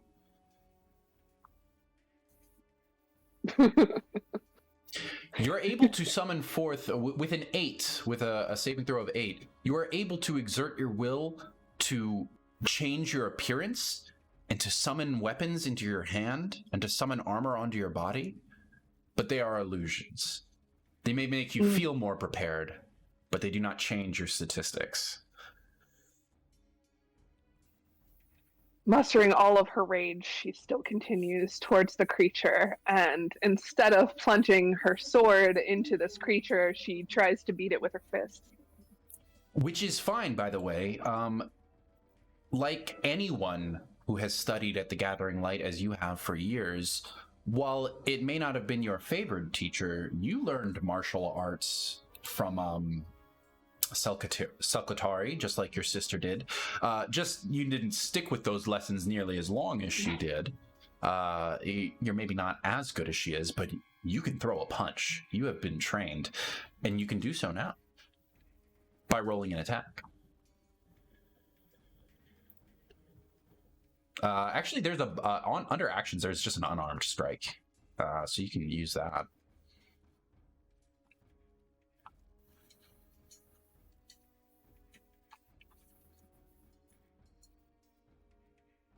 Do I roll it? Yep. So where it says +1, there you go. A 15. A 15 will hit this creature. And as you do, you shove it off of your sister, breaking its grasp on its own blade, which is now lodged into her right calf. And you shove it backwards and basically with an open palm strike into its chest, blasting it as it moves back 5 feet. Go ahead and roll damage on that. Which does it just say? Oh, it just says for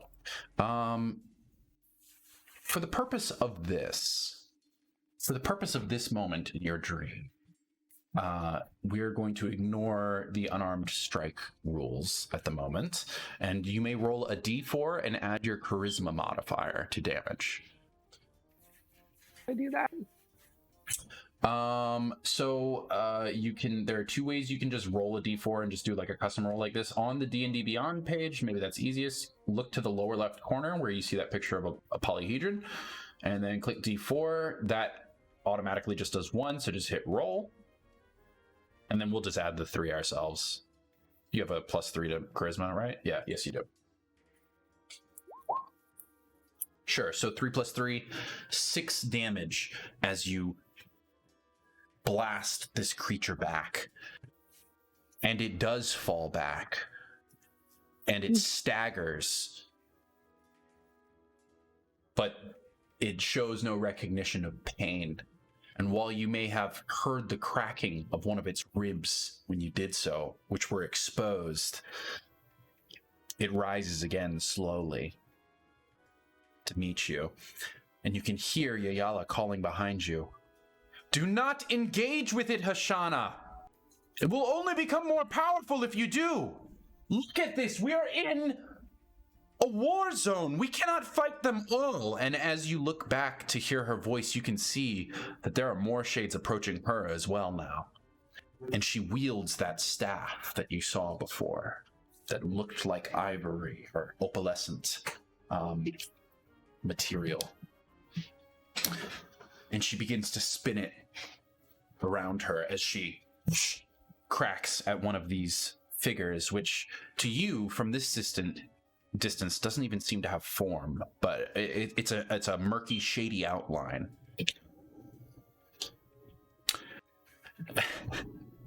And it's apparently difficult to hit something that has no form, as her staff passes through the immaterial form.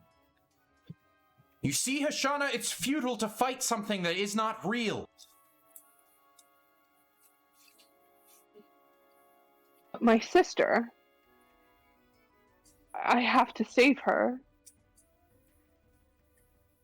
And as you look at her now, close up and with the thing at least a few feet away, in this moment, she rolls over onto her back and you can see her face is gaunt.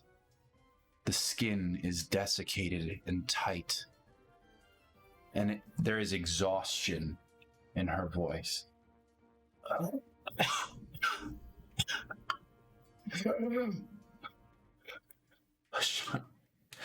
These Carnathi. There's no end. There's no end to them. They'll only raise more. And her face is unnatural, like you've never seen it before, as if she had been wounded by some necromantic attack. What do you do?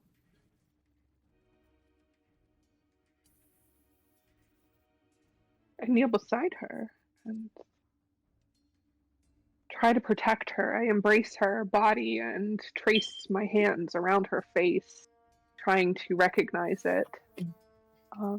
And I cry out to Yaela, why is this happening? Make it stop. Bring her back. And you hear Yayala distracted, but suddenly she appears. Okay, maybe I contradicted myself. You hear Yayala now closer to you, as if she has appeared beside your shoulder as you kneel over your sister.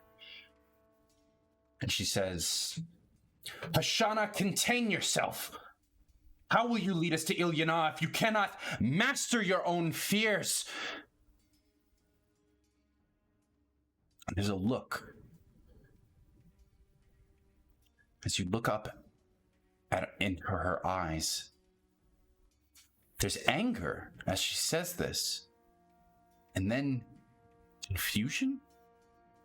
Surprise? Make an insight check.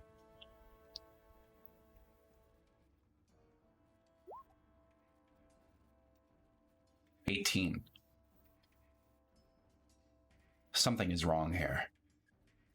Yayala has always been encouraging to you, has always been supportive.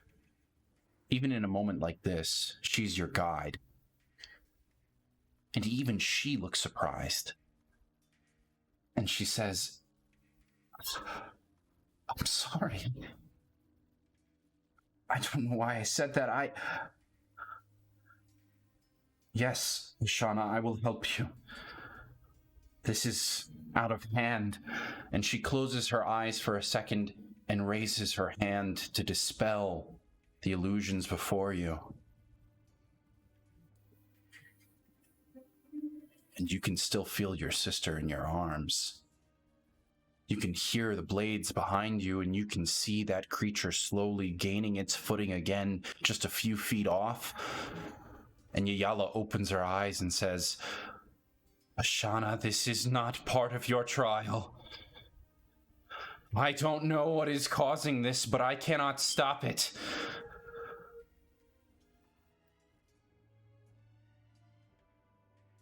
And you can hear Lashara in your arms. It's a bit of blood comes out of her lip. Can I heal her? You want to try? Yes. Yeah, what do? Do you use your healing light? Yes. Go ahead, yeah. So I believe you roll a d6. And then maybe add something. Let me see the full text of this.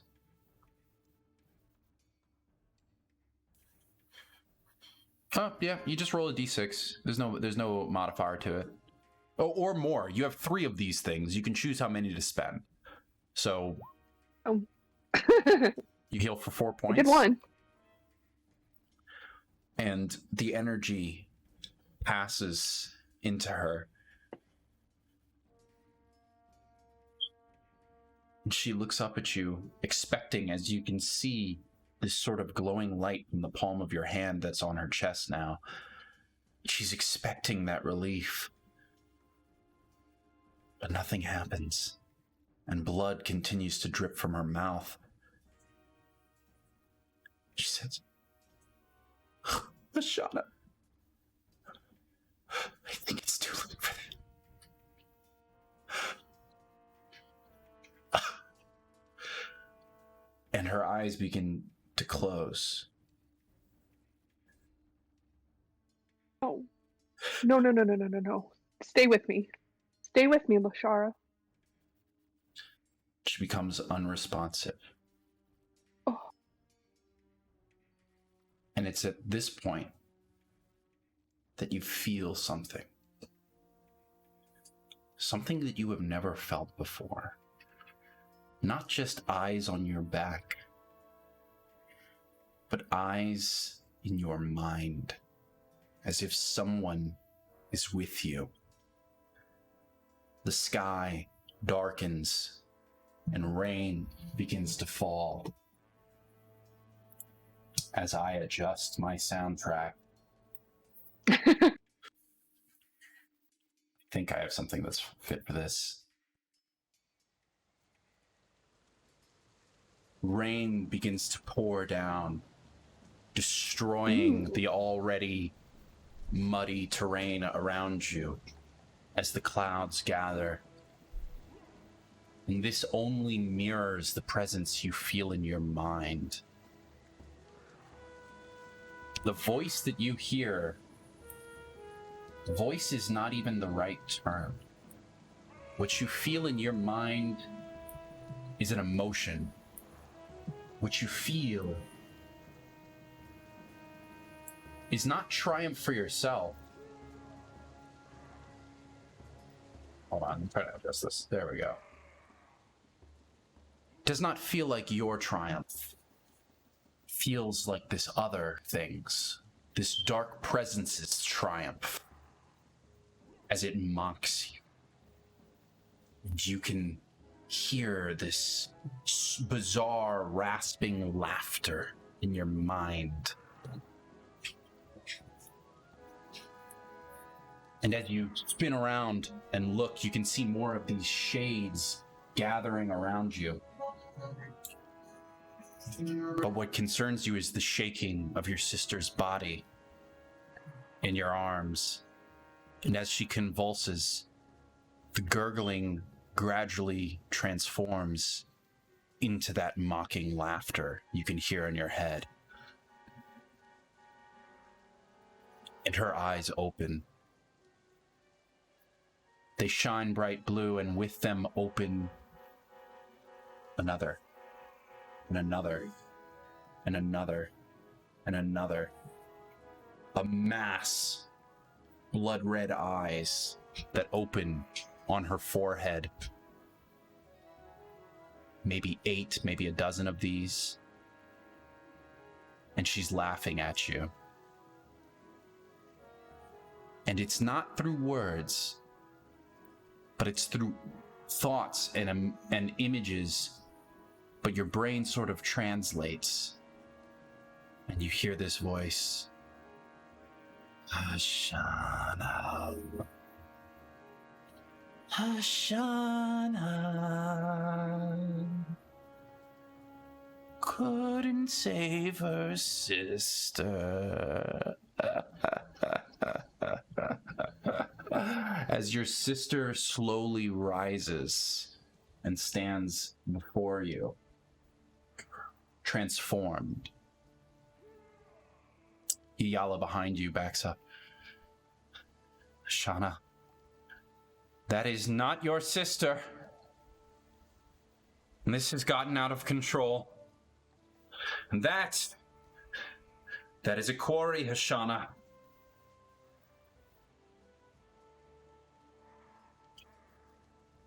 What do you do? Hashanna backs up and wants to run, but can't help but stand still and face this quori. She's thought she has seen a quori before, but is totally taken aback by the look of this and the transformation that has happened before her.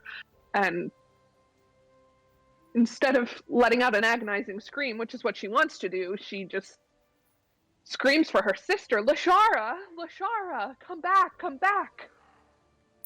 Lashara! Lashara! Come back! Come back! It says to you, and it laughs. And for the record, you've never seen a quori, even your own. That is not the relationship Kalashtar have with their quori.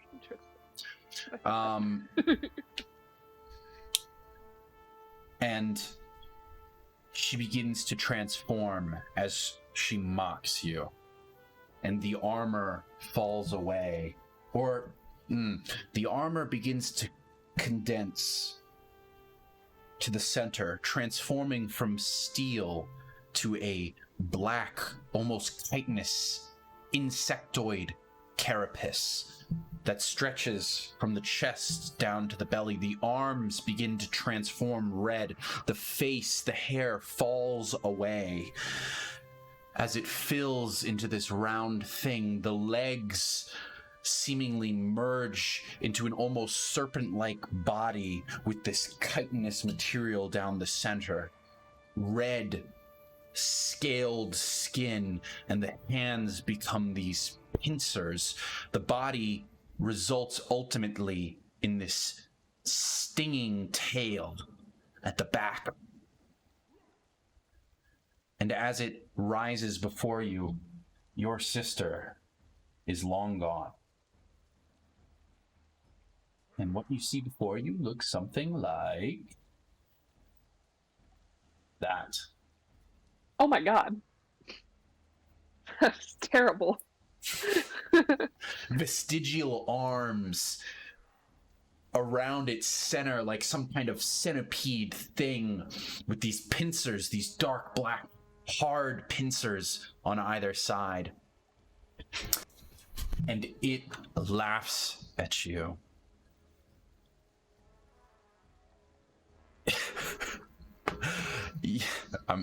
Gordle, I'm completely ignoring that right now. I'm sorry. Stupid chat stuff. I need to turn those off. According to Gordle Gray, I should do this scene in Mickey Mouse's voice right now because I forgot to turn off my channel points things that you can redeem, and I'm not going to do that. This creature... this creature is before you, and Yayala warns you. Hashanna, this is far beyond your capabilities.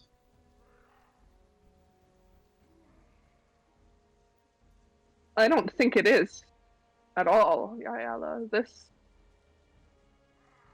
This is something I have to do. I have to defeat this. They took my sister. It was not real, Hashanna. This is its game. That is a Sukora. It feeds on your fear. It plays to what it knows that you fear the most.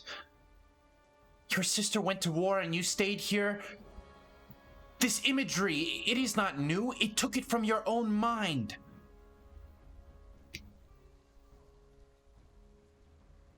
I have to destroy it. And it Hashanna laughs takes at a you. couple. Go ahead. It laughs? Of course it does.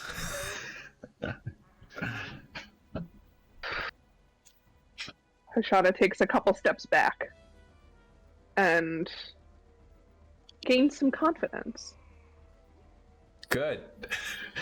As it mocks you and says, young dream walker, you will be but a little snack before me. And that's when it's going to strike out at you. Oh. Lashing first as it darts forward with a speed that you did not expect. As it slithers across the ground to meet you, it lashes at you with one of its claws. With a... I'm trying to find the bonus. Yes, a 18 to hit you. Oh no. That's not 18 damage, that's just 18 to hit. Okay. Yeah. I think I'm dead. You are not. That's not. I haven't even told you damage yet. 18 is just means that it's hitting you. And by the way, that 4 damage that you got earlier, when Yayala caught you and brought you down, you recovered from that damage. It was illusory in the first place.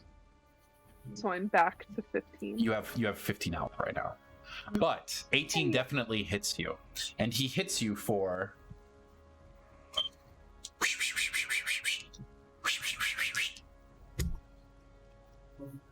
I should have gotten my dice out, I guess.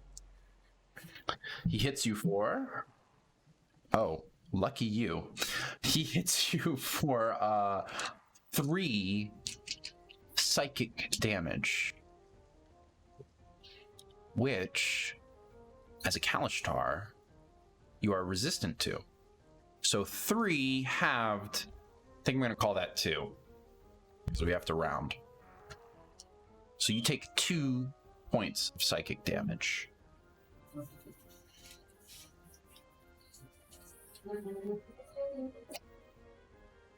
The rain continues to pour around you, and as you back up from this claw strike, which catches you on the forearm as you take a step backwards, your foot slips, sinking into that soft earth, that mud behind you.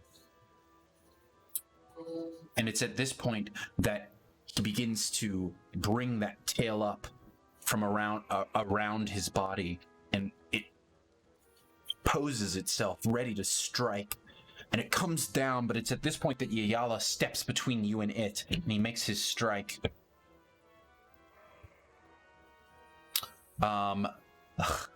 With a 21 to hit upon Yayala, which will definitely succeed.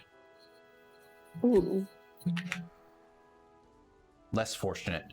She takes a total of 5 psychic damage.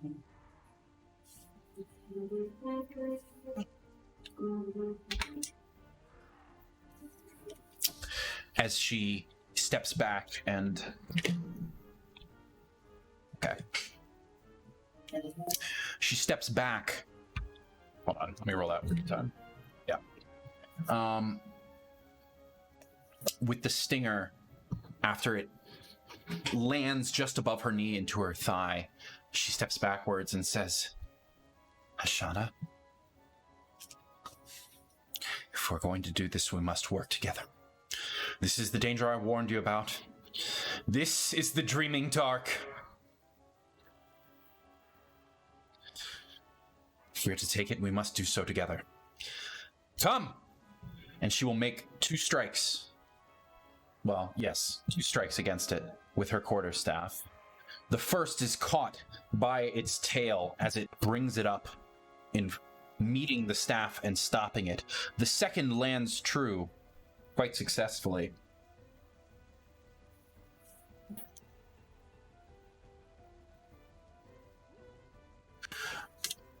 Striking, catching the Sukara off guard as she brings the opposite end of her quarterstaff and cracks it across its head, catching it in one of its many eyes, and it gives a howl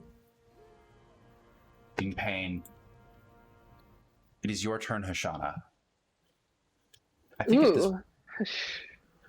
You think what? I think I should make a note of our turn order. It's you first, and then it's Sukara, and then it is Yayaba. Okay, I'm sorry, go ahead. Shauna is going to use Armor of Agathis. Mm-hmm. Okay. You focus in your mind, knowing that danger is close, and you summon a crystalline, icy armor about yourself. This one is not a mere illusion like the breastplate that you brought when you noticed that you were on a battlefield. This one is real. You have done this before, and it is easily reproduced here as it spreads across your form. Remind me, you get 5 temporary hit points, I believe. So don't forget about that. Should I cast it? Yes, you should cast Should it. I roll it? Okay. I don't think there's actually any die rolled in this moment. But yeah, you should click cast. So like right now, it just said 5 cold damage. Honestly, with this spell's a little weird. Like there's really no rolling involved. It just kind of happens. So you have your 5 temp HP, and if anything hits you, that thing will take 5 cold damage.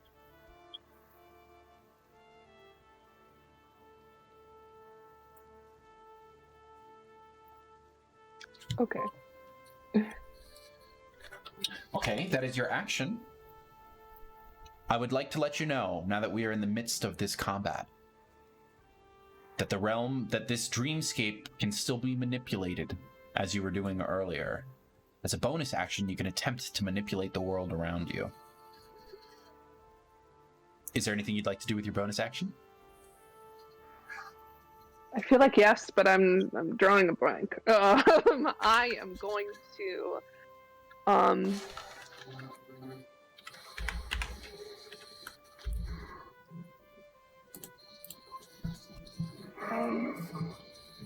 I'm going to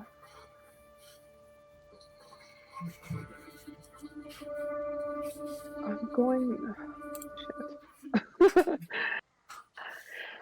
I am going to Remember, you currently stand in a war-torn battlefield. There is mud all beneath you. The rain is pouring down. There's forks of lightning in the sky. That's where you're at now. Is there anything you'd like to change? Can I diminish it? Can I make it go away? Can I give it a clear You want to dispel the storm? Yes.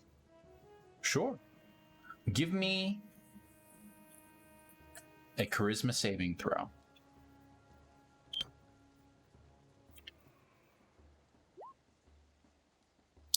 "23 is quite nice.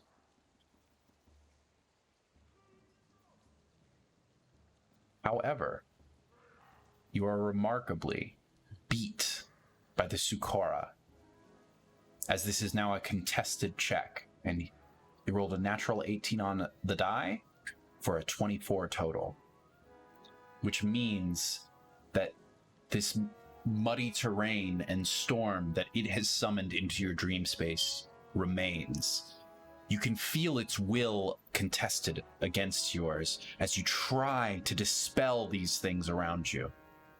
But unfortunately, it's too strong for you. This time. Would you like to use any of your movement? I'd say right now you are maybe 10 feet away from the Sukara. No, probably closer. You're probably right next to the Sukora and Yayala right now. I'm going to... Can I grab Yayala and back up? You could try to do that. Dragging a character would mean that you would be having your movement. And at the moment, your movement is already being halved by the difficult terrain that is this mud beneath your feet from the churning storm above you. So even if you successfully pulled her, which maybe I'd call that an athletics check, with a not terrible DC, you would be moving a very small distance. You would be, I think the maximum you could move is 1/4 of 30, which is hard to say. So I don't know. Ooh, yeah. Tops 10 feet. We're gonna you stay can move put. 10 feet. I mean, I want to stay near. You can move. Yeah. It's just you're severely limiting yourself if you're also dragging someone else. Right, I understand, but I don't want to leave Yayala, so I think I'm going to stay put. Okay. All right. That's your turn then. In that case, the Sukara goes next, and it's at this point. Yes, 7.555. I can do math, but the D&D word. I'm sorry. This chat said 7.555. Yes, I know that, but D&D works in iterations of 5, so that's an irrelevant number. Thank you, though, Chris. Smartass. Anyways, the Sukara goes next, and it's going to, while it's engaged with Yayala, it's going to turn its head, and that gaze of some dozen eyes meets yours, and they all turn red at once.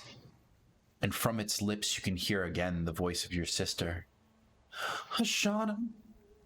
Hashanna! And I need you to make a wisdom saving throw.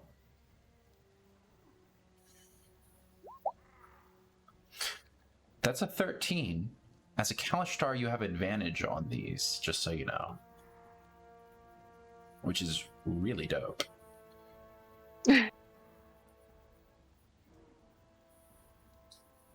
Which means you can roll it again, since you have it.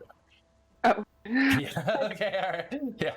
By the way, we didn't talk about this, but you can, instead of just clicking twice, you can do advantage in one click if you hold shift first. So you would bring your cursor over whatever it is you're going to roll.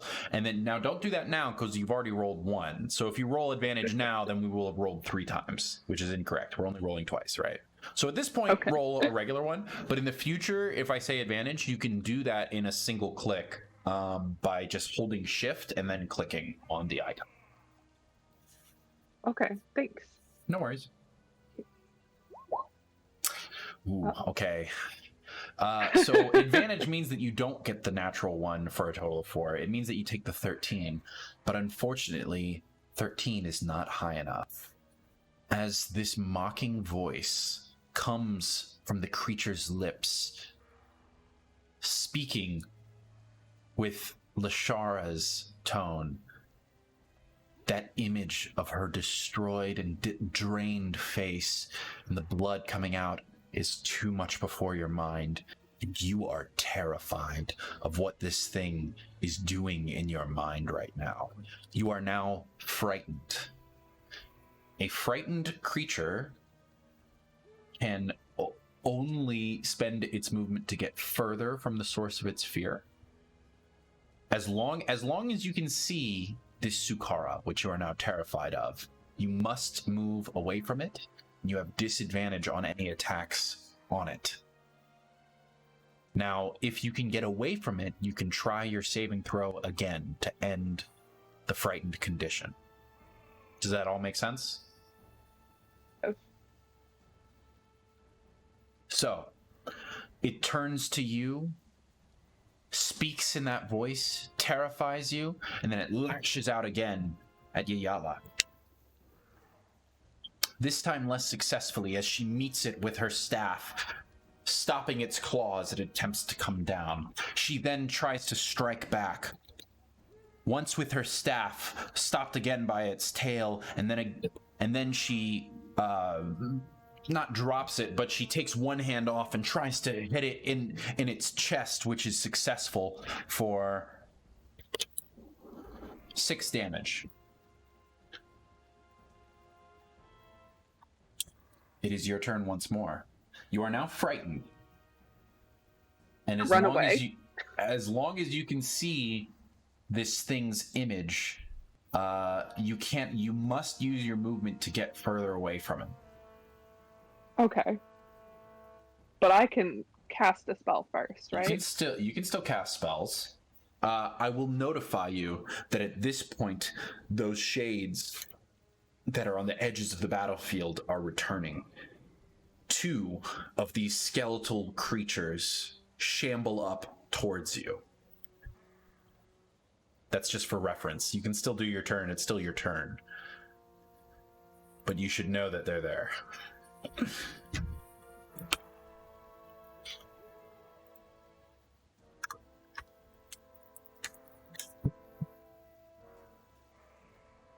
What do you do? I feel like I should Eldritch Blast, right? Who is your target? Get the fuckers far away. The skeletons? Yeah. Okay. Get them out. Okay, go ahead. Give me an attack roll. Focus on this guy. Oh, what? An attack roll? Mm-hmm.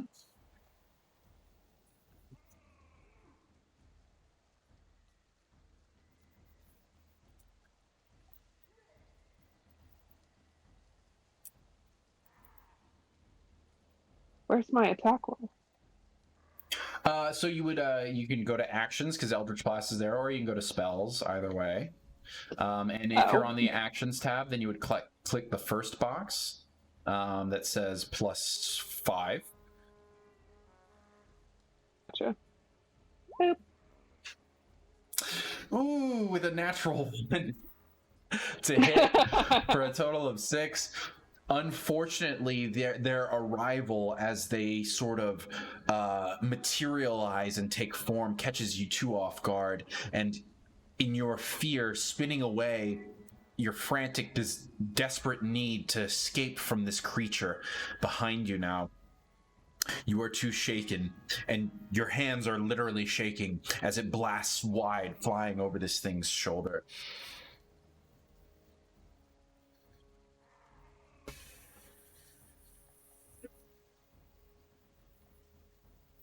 That's your action.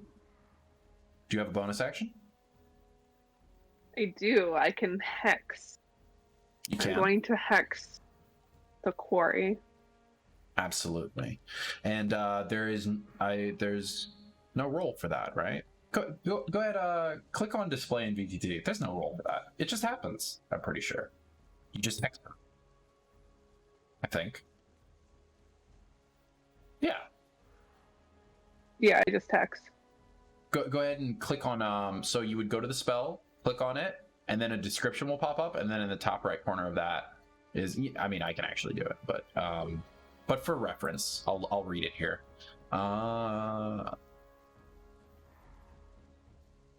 Yeah, there's no saving throw or anything. Yeah, he's just hexed. You do. Do I cast also, it? You cast it, so that costs one of your spell slots, which means that you've used both your spell slots. And he has the hex on him. What ability score would you like to hex? You just pick one of the 6. Yeah, it's whatever you like. Actually, maybe this matters right now, which one you pick. But you pick one of the 6 ability scores, and any ability checks. Target has disadvantage on ability checks made with the chosen ability. Yep. I can like hex his dexterity or strength or. Mm-hmm. You would be picking one of those 6. Yeah. Okay. Let's hex his strength. His strength. Okay. So he has disadvantage on any strength checks. Okay. Noted. After that, you must spend the rest of your movement to flee as far away from this thing as you can. So that's 30 feet. I'm going to say that is compelled movement. So I'm going to say that you're not taking an attack of opportunity for this. And I'm also going to double check the fierce.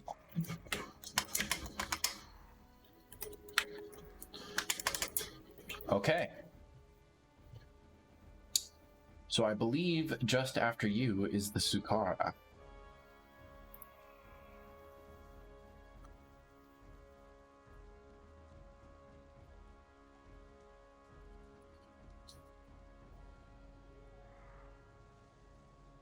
Oh.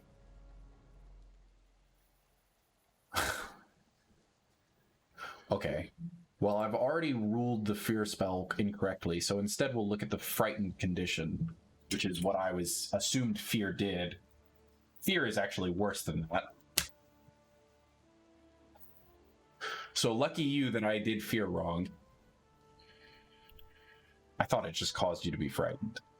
But no. Shockingly, this is D&D where fear does not make you frightened, technically. Yes. Yes. Okay, you move 30 feet away. You dash over some of those the broken terrain around you, and those skeletons grasp out at you as you pass by. But you weren't necessarily within their range or anything, so they don't get to make attacks at you.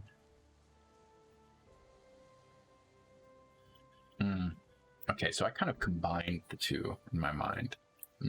I should have double checked this. Okay. All right. So the Sukara takes its turn.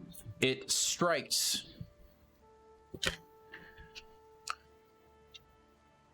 No, it doesn't. The first thing it does is make a charisma saving throw. You go ahead and make one too to see if you can resist what it's going to do. 14. I believe he rolled an 11 total. You're not sure. You can feel... No, you are sure. You can feel the ground beginning to erupt around it. It starts to raise, but you focus your will, and while you are terrified, you know that you cannot let this thing dominate the dreamscape around you, and you suppress its desire, and your will meets it, and you bring you bring its machinations to a halt. It looks at you and hisses, but turns back towards Yayala, who it strikes at. Unsuccessfully, and then a second time, this time with the stinger deep into her shoulder for... Ooh, Yala's not getting the pretty end of this. For another 5 damage.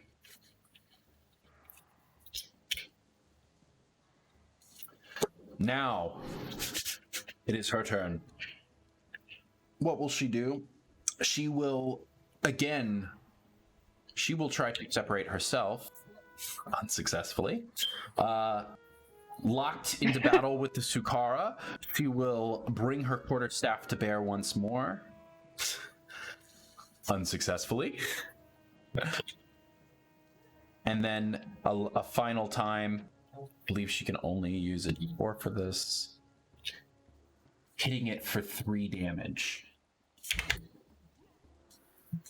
As she strikes against this thing, she does so desperately, crying out from the pain of its stinger, which you can see pull out of her shoulder just a moment before, and there is some kind of dark venom dripping out of it. Something twisted, but it's not just a liquid.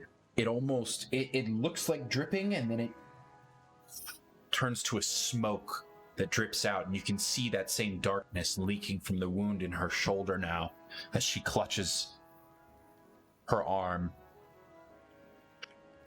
But she is able to get that strike in as she brings with her other hand the quarterstaff back. Those skeletons beside you now begin to close in, each of them coming towards you. At this point, you are 30 feet away from the Sukara. They're within range. They shamble up to you, although their speed is not great. They can make it to you. They each take attacks. The first one misses, swings wide of you as it is deflected by your armor of Agathis, not triggering it because it was a mess. That's a mechanic. Oh my gosh, I just rolled 2 natural ones in a row.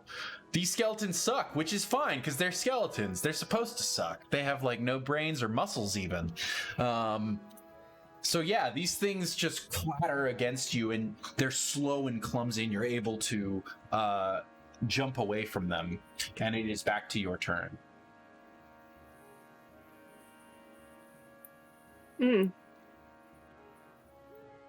Well, I'm going to cast Eldritch Blast because there's not much else I can do. Who is your target? The quori.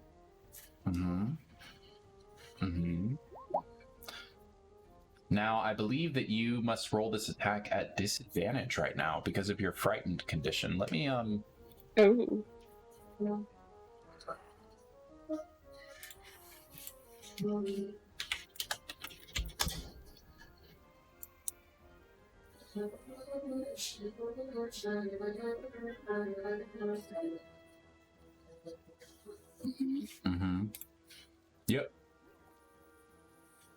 Yep, you have disadvantage on this. Although 11 already misses. So you're fine. As you shoot that blast of energy, psionic purple energy with how do we just... You tell me. What we talked about this once. What does your Eldritch Blast look like again? Yes, it's like a fire hydrant of magic with swirling purple in it. That's right. So it's got that like opalescent psionic energy in the center stream, almost like high pressure water that looks white, and then it's got that purple helix that's kind of spiraling across it, and it looks like it's going to strike true, but the quori anticipates this coming, and your hesitation as he turns his gaze to you makes it just a little too late, giving him time to bring the stinger on the end of his tail with that hard chitinous material to bear in front of it, blocking the brunt of its force. You still have a bonus action. I have a bonus action? You do. You get one of those every turn. Oh my gosh. Don't forget, it's not on your character sheet, but remember, you can try to change the dreamscape with your bonus action. That's special for this because you're in Dalcor.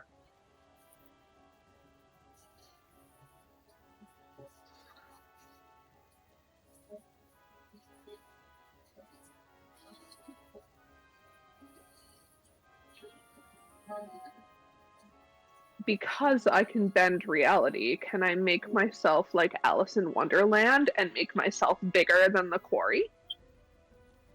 Yeah, I'd say you can do that. Yeah. Go ahead and make one of those saving throws. It will be contested by the Sukara. A charisma saving throw? Mm-hmm. A 9. A 9, unfortunately, does not beat his roll of 18. Damn. As you remain remarkably normal-sized. You are Hashanna, the normal.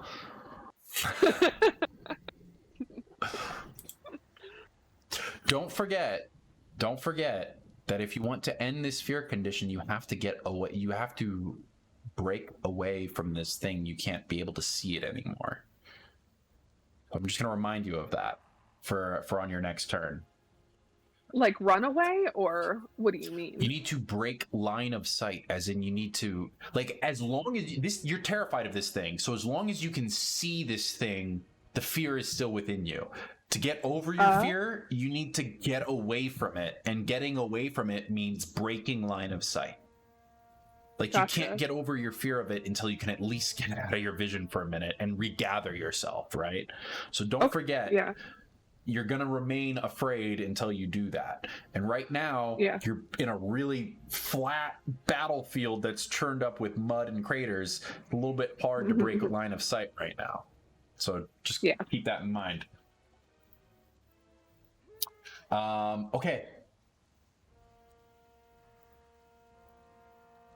All right. The Sukara goes next. And this time, it shall use...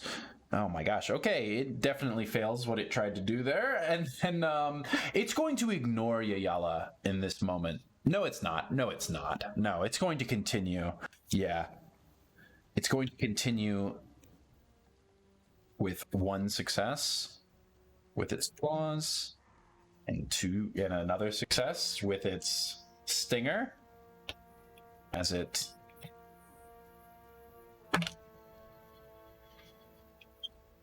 It strikes Yayala for 7 damage total. Rude. Crushing down on her with its claw, and then bringing its stinger to bear once more. And at this point, Yayala looks nearly defeated. She is running out of time.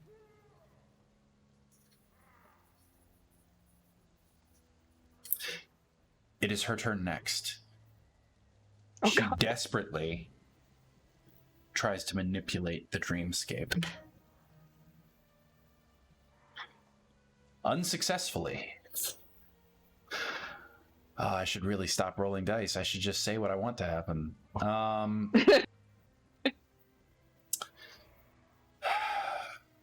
She is trapped here, but she does have options. Let me look at some of them.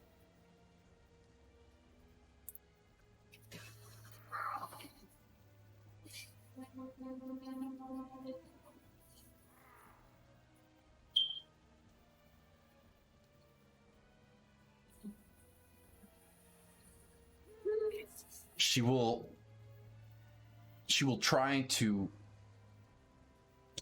Yes. Okay.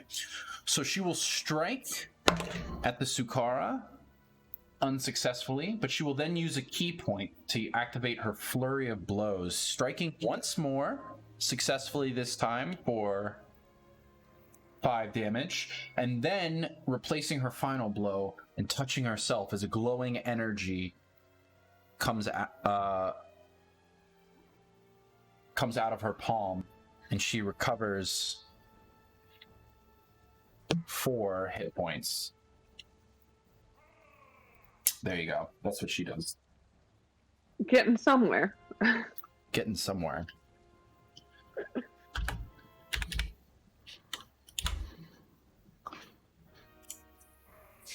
This quori, this thing ahead of you, it does not look very phased yet. It looks hale. It looks hardy. Ugh. The skeletons raise their blades to you once more. That's a success with, I believe, a 16 to hit. And the second one that rolled the same. That's so funny. I rolled 2 natural ones the first time, and then I rolled 2 14s. These skeletons are twins. They roll the same things all the time. This time, they both hit you. Ooh.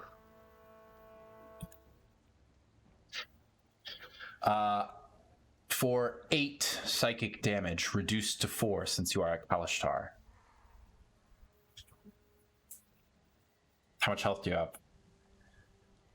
I don't know. It says in front of my health, it says failure, success, and death saves. What?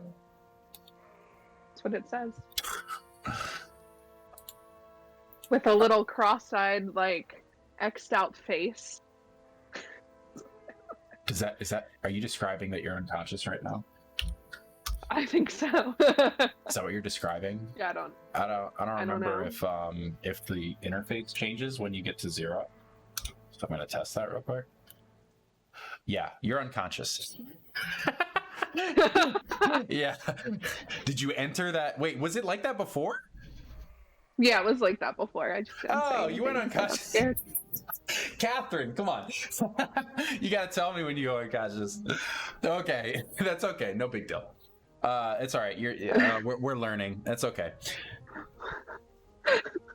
The skeletons bring their blades down, and it's at this point, in a moment of desperation, that you see as they strike you, you feel that it is too much. It is overcome. You can feel your will receding and your vision darkening. And it's at this point that Yayala makes eye contact with you, as you can see her, that light glowing from her palm. And she looks at you and sees you collapsing. She looks down at her chest and up at the thing. She turns her hand outwards, and that light spreads as it begins to pulse out, and it creates this dome that it first seems to, like a lattice work, like a fence, expand around the quori, but then its light is shining brighter and brighter and brighter and expanding outwards until all you can see is a bright white light. And that's where we're going to go ahead and take our second break. Because I think it's time, because it's been like 2 hours. We're going to take a break here. We have a little bit more. We're almost at the end here. So remember when I said this was going to be 3 hours? Never is with me. It never is with me. Okay, so we're going to go on a break. Everybody who's here, feel free to hang out. We will be back in a couple of minutes, okay? All right, cool.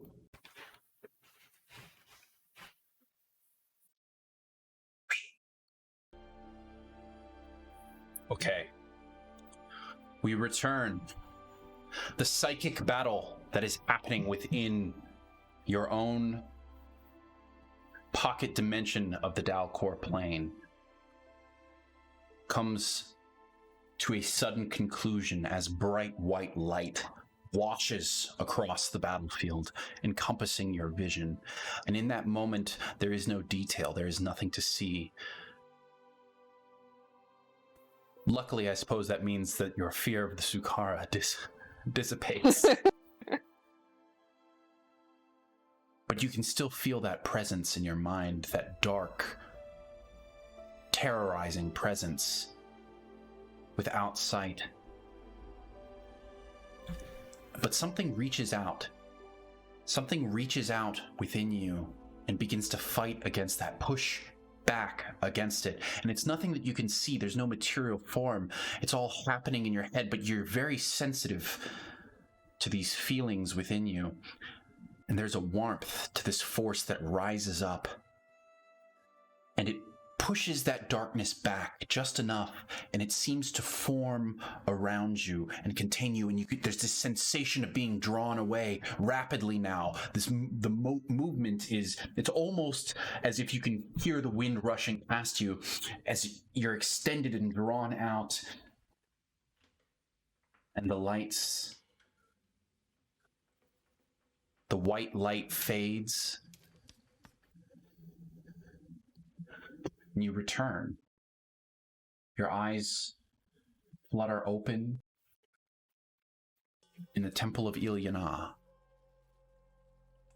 chanting around you. And you can hear the enlightened. You can hear him cry out, "The ritual is complete. Hashanna has made her way and established herself as a dream walker." You can feel his hand on your shoulder, and you look up and see that he's no longer on the die, sitting there. And he looks at you for a moment. Make an insight check.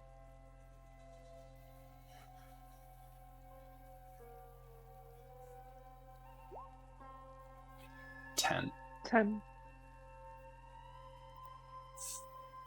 You're not sure what he's trying to convey to you, but the urgency with which he sort of squeezes your shoulder with that hand does not match the calm voice that he presents as he addresses the crowd of followers that sit in attendance. Hashanna has made contact with her quori, and she is now established. She has walked Dalcor and will do so again to bring about Ilyana. Hashanna, and he gives you his hand.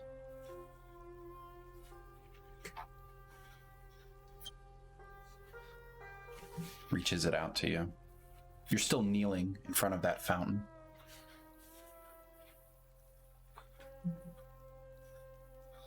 She reaches out her hand as well, and he takes it up. Yeah, and he gently raises you up. It's definitely you doing the heavy lifting. He's an old man.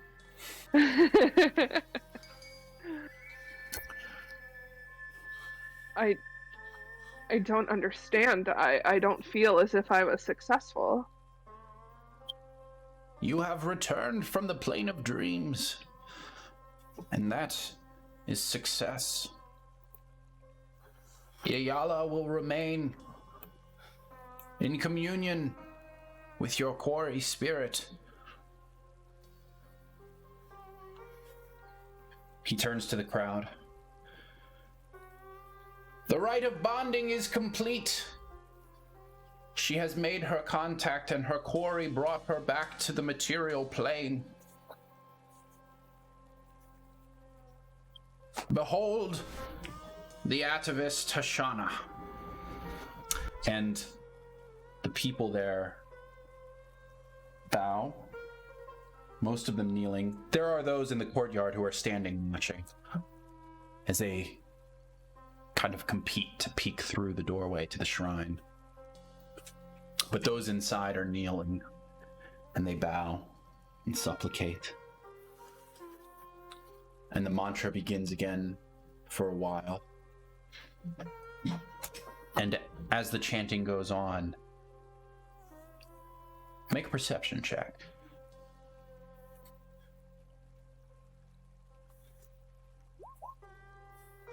An 8.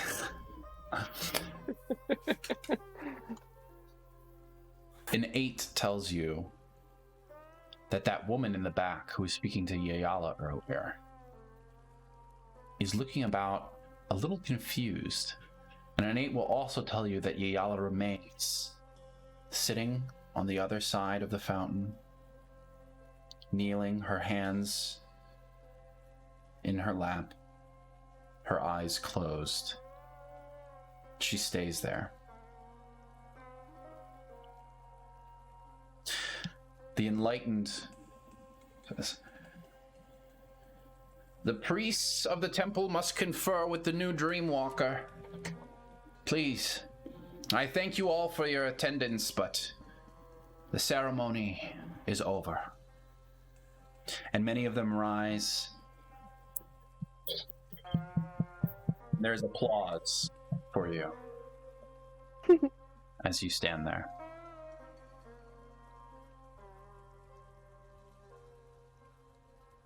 What are you doing? I am looking to Yayala, and I go over to her and I touch her shoulder to make sure that she is okay and with us still. Mm-hmm. She is. Yayala. Yayala. There's no response. She Yayala. sits there, and by holding her shoulder, you can feel shoulders faintly rise and fall. She's breathing. She's alive. She does not answer your whisper.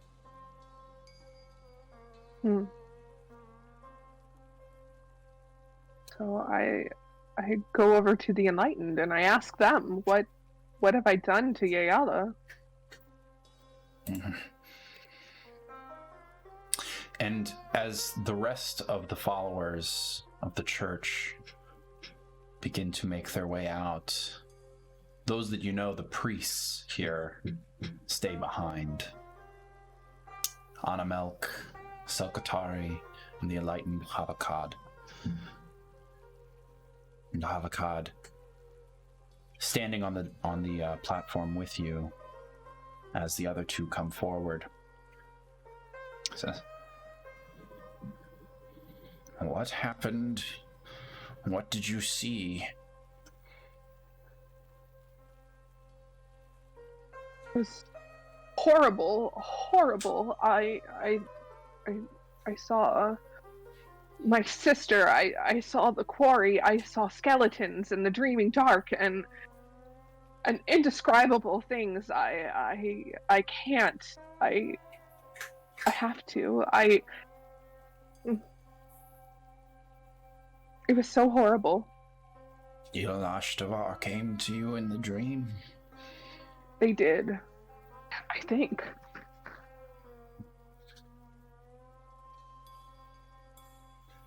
I suspected. Yayala should have returned with you. If she has not, it is because she battles still. And at this point, the others have walked up, and Selkatiri looks slightly confused. "I do not see any battle. What holds her prey?" Hana remains quiet as the enlightened explains.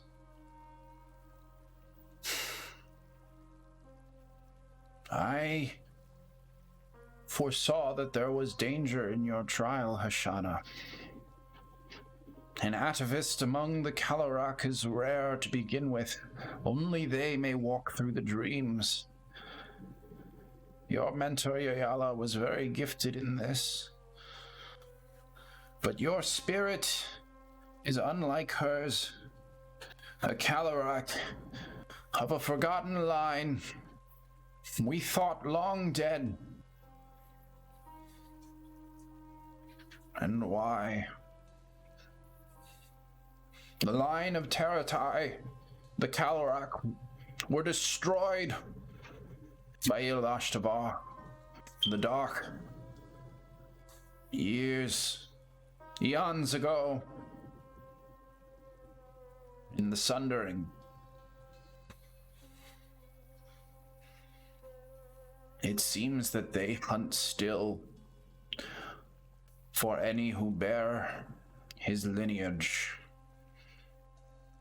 That is why we tasked Yayala to guide you. But I never believed. We are far from Sarlona and the influence of Raedra. And I thought that you would be safe.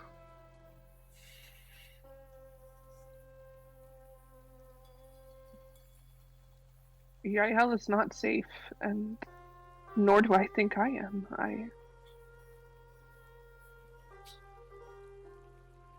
She is certainly not. As for yourself, I am not sure. Yayala has spent the last of her psychic will to trap the spirit. It was your plane that you entered. Now that it is gone, she must focus her energy on her own realm in order to keep the quori trapped there. While she remains in this state, she will not awaken. What must I do to get her back?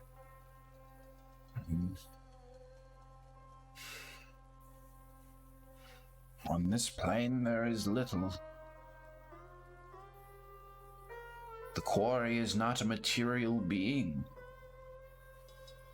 But what it did, to enter your dreams and to pierce the protection of your own quori, it could not have done so from so far away, from the island of Sarlona.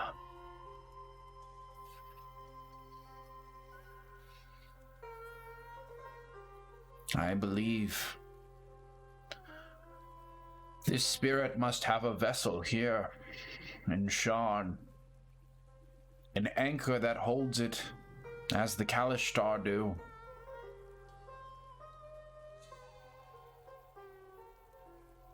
Anchor? So someone here in Sharn. Should I find them?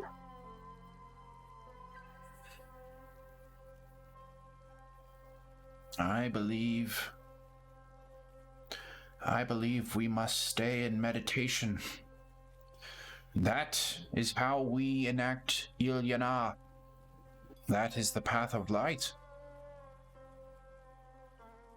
It is to fight the darkness through mastery of the self, Hashanna.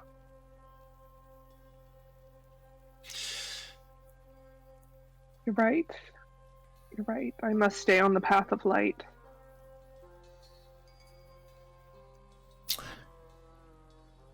Salkatari looks a little confused.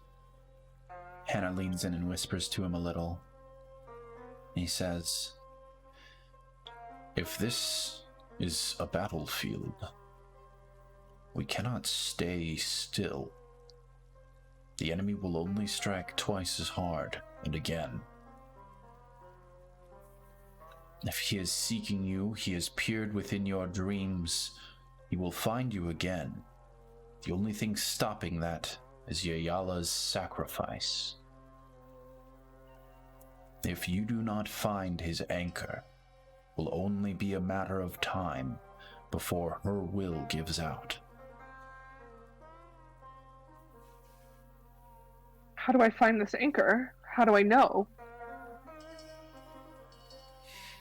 That I do not know. It's at this point that while all of the faithful have exited the temple, that stranger is still waiting impatiently. And she calls out now, If the ceremony is over, I would like to speak with your priestess, as we had agreed.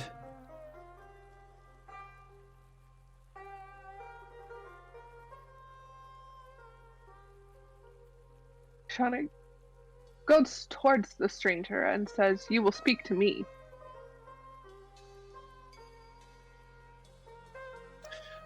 That was not what I had discussed, and I would be surprised if you had the knowledge I seek.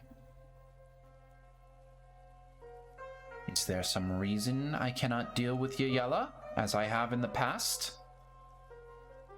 Ayala is not able to communicate with you. I will do her bidding for her. What do you need?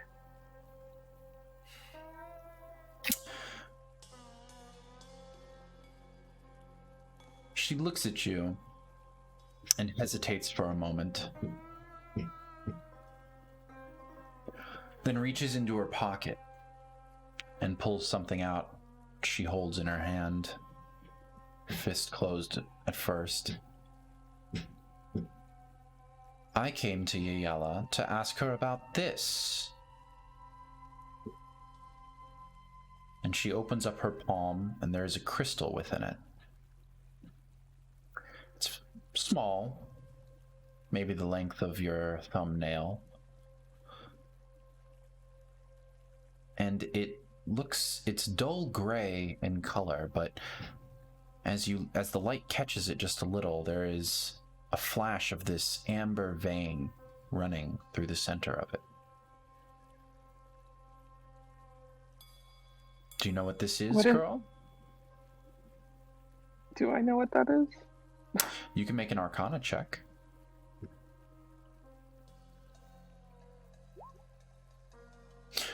With a 17, you know that is some kind of dragon shard. Dragon shards are crystalline, magical substances, and they come in different forms. Many of them are used to power various technologies. You know this, and you feel surprised that this is what Yayela was meant to speak on. Why do you have this? Never mind where I got it. Yayela is an expert on Sybaris shards, and I was seeking her counsel. This one is unique. Why? Why is it unique? I don't know. But they normally don't look like this. Normally, they are yellow, clear, translucent, amber. That is a Sybaris shard. Like Yayela's hands. What do you mean? While it may have never occurred to you, you know well that her fingers, for as long as you can recall, have always been amber. Her fingernails.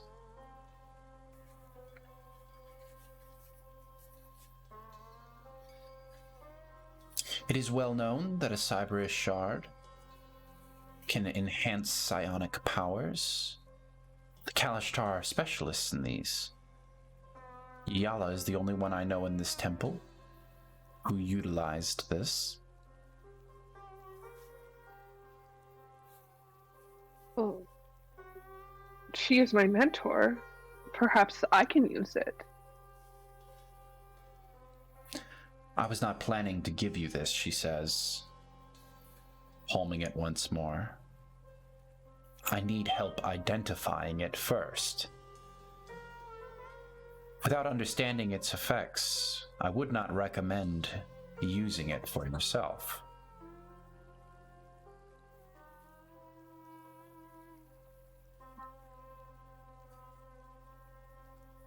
how do we find out more information without Ayala?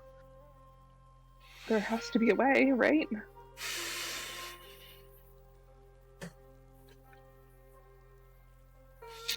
My man has taken it already to a specialist in the city. His name is Denian. He offered little support, though he offered to buy it. It seems to me that he did not know what it was. That was why I needed Yayala. Is there a reason she's unavailable? She is...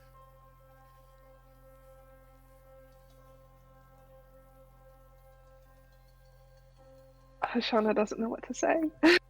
She is...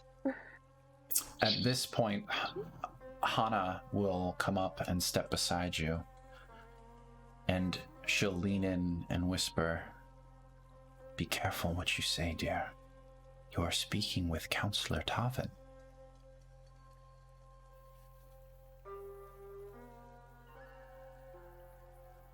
You can make...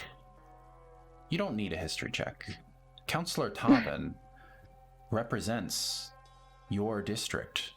She is a seat on the councilship of Sharn, one of 17 of the counselors of Sharn, and she represents Upper Dura, where your district of Overlook is.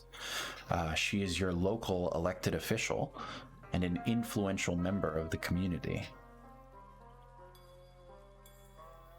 See, Counselor, Yayala is still within the ceremony and will be unavailable for the foreseeable future, and therefore I am here in her stead. Yes. Help me help you help me. What can I do? Because I need to know what this is. And if you can't help me, then I need Yayala. And if you can't bring me Yayala, then what can I do to help you bring me Yayala?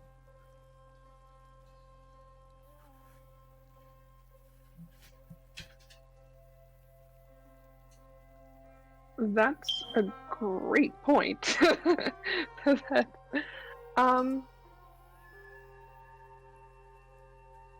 Unless you know, gosh, what do I even say?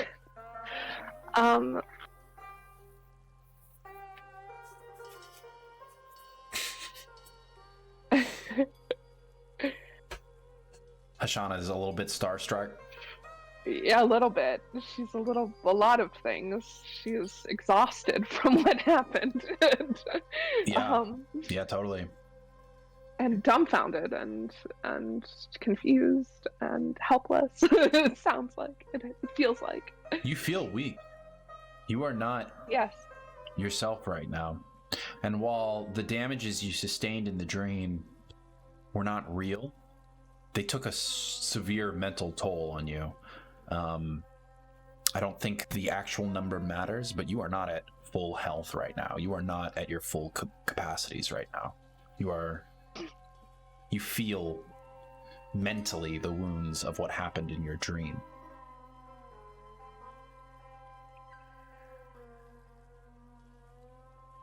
Counselor, there are things that I could not even begin to explain to you.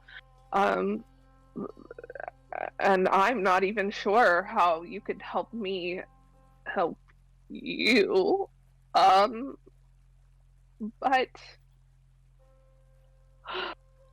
gosh, what do I do without Yayala?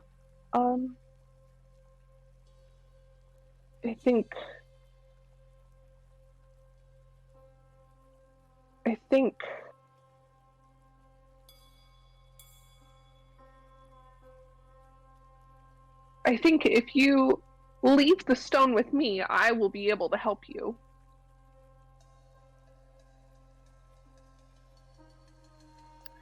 I'm not sure I can do that.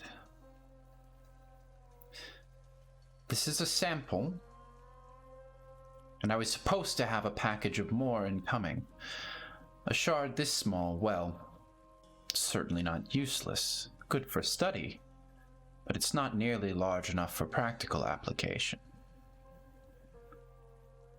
Now, my man was supposed to be acquiring more,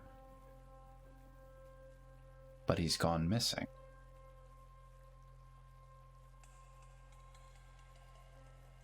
Missing? I'm afraid so.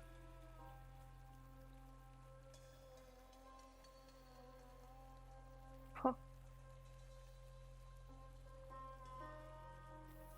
Well, if it's just a sample, surely you can leave it with me.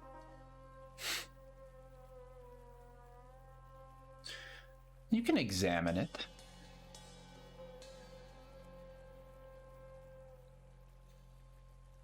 And she'll place it in your palm.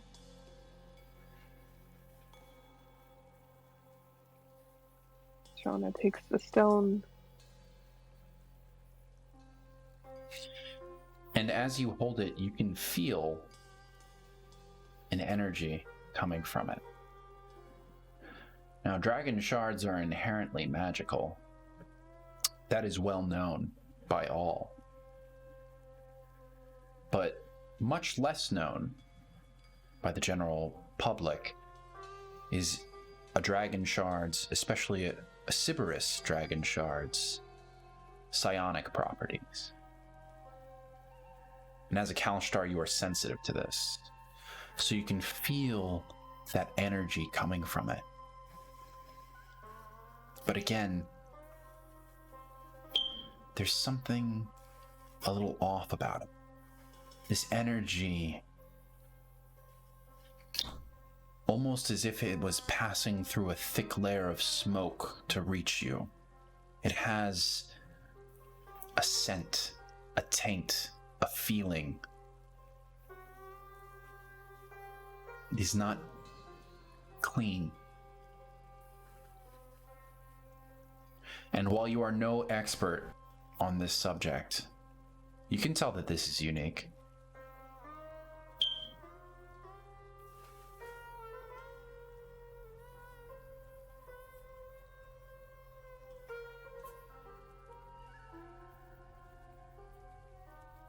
Well, I feel the energy of this stone, this crystal, and I'm perplexed. I think I can find out more information for you. I would just need some time.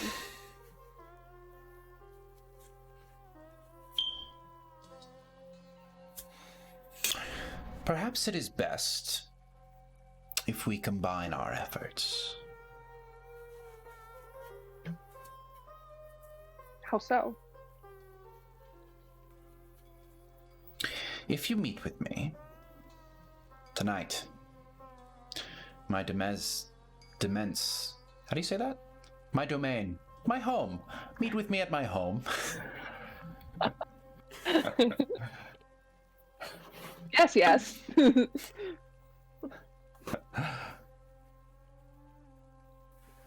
I live here in Upper Dura, in a place called...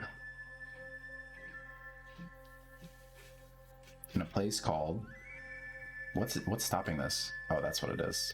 That's what was stopping it.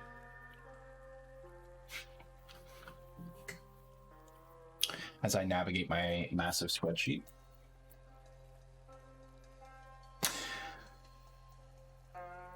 I keep my home in Clifftop, here in Upper Dura.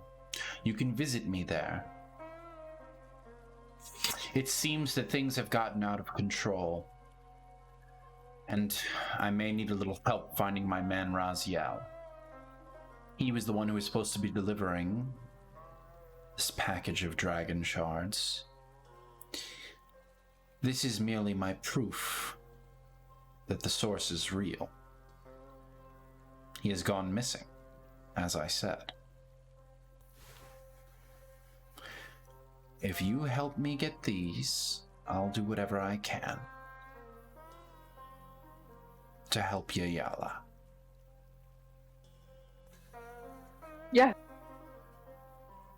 Yes, I'll do whatever you need. Good. Because without Yayala, I doubt we'll get to the bottom of what these actually are anyways. My name is Thora, she says, Thora. extending her hand. Thora, I'm Hashanna. Yes, it was announced.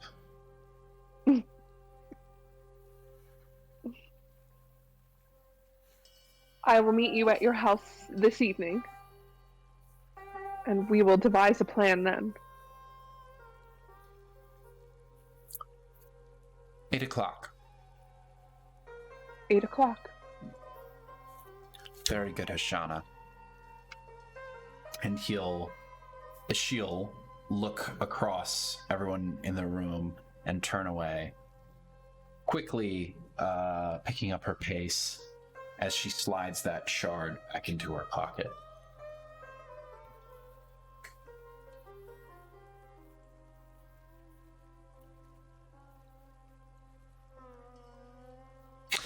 You turn around to see Hana Melk sort of by Yayala, checking her, much as you did, checking her breathing, looking, and you can see now as she draws a cloth across Yayala's forehead, there's sweat beginning to form across her face, while Selkatari paces. What are we to do? I feel useless. Trapped. Just as she is.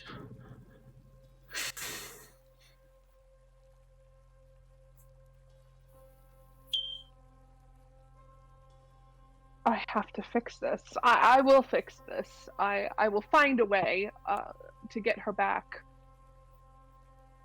Hashanna, you are still young. Your sister had a will like that, and she ran off to fight her wars, and we have not seen her since. Be careful. I am not my sister.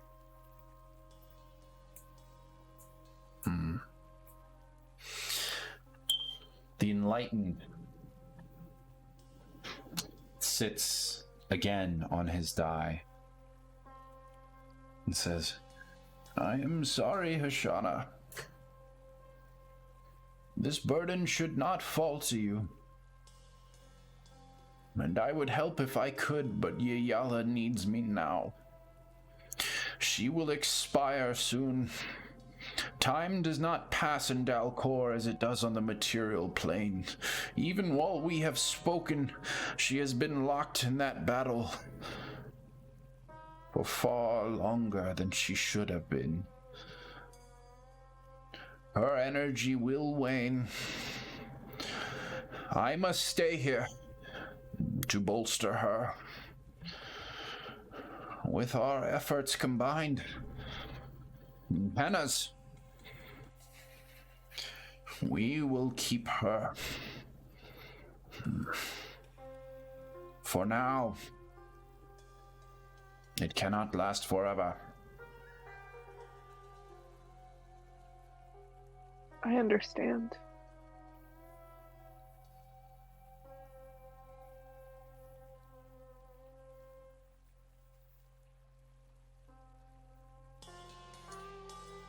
Then be quick!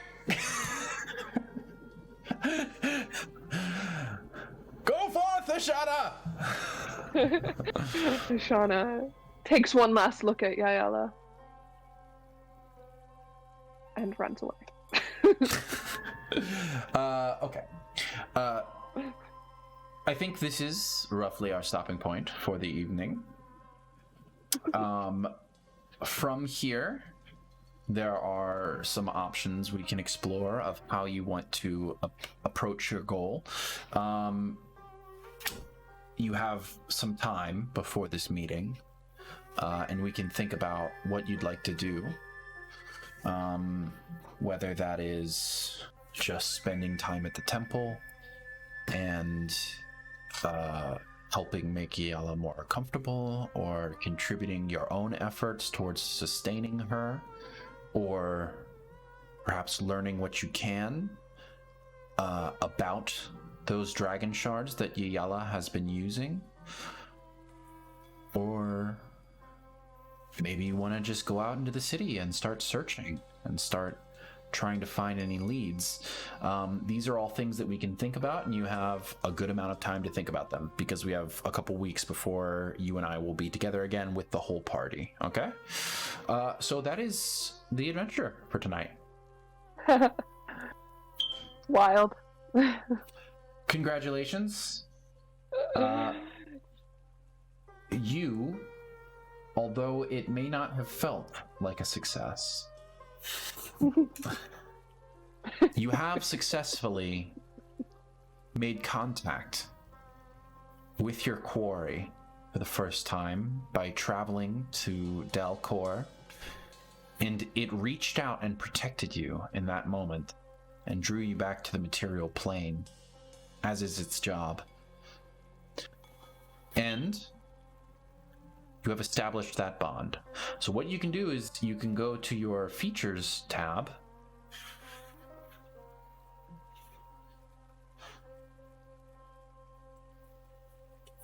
Is that where it is? Hold on. Yeah, it should be. Why don't I see it here? Warlock features, maybe at the bottom. At the bottom, you would scroll to the bottom and you would click on where it says Manage Feats. And you can search for the one that says Quori Bond, and you can add that feat.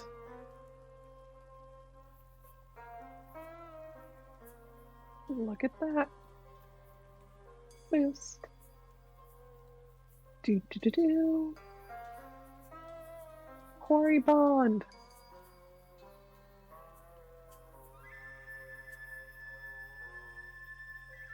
I'm just reading it. Okay, as long as you've got it. Yeah, I got it. Did it add it onto your character sheet for you? Yeah. So if it did it successfully, check your perception skill. Is there a dark bubble next to it right now? Yes. Good. Okay, it worked.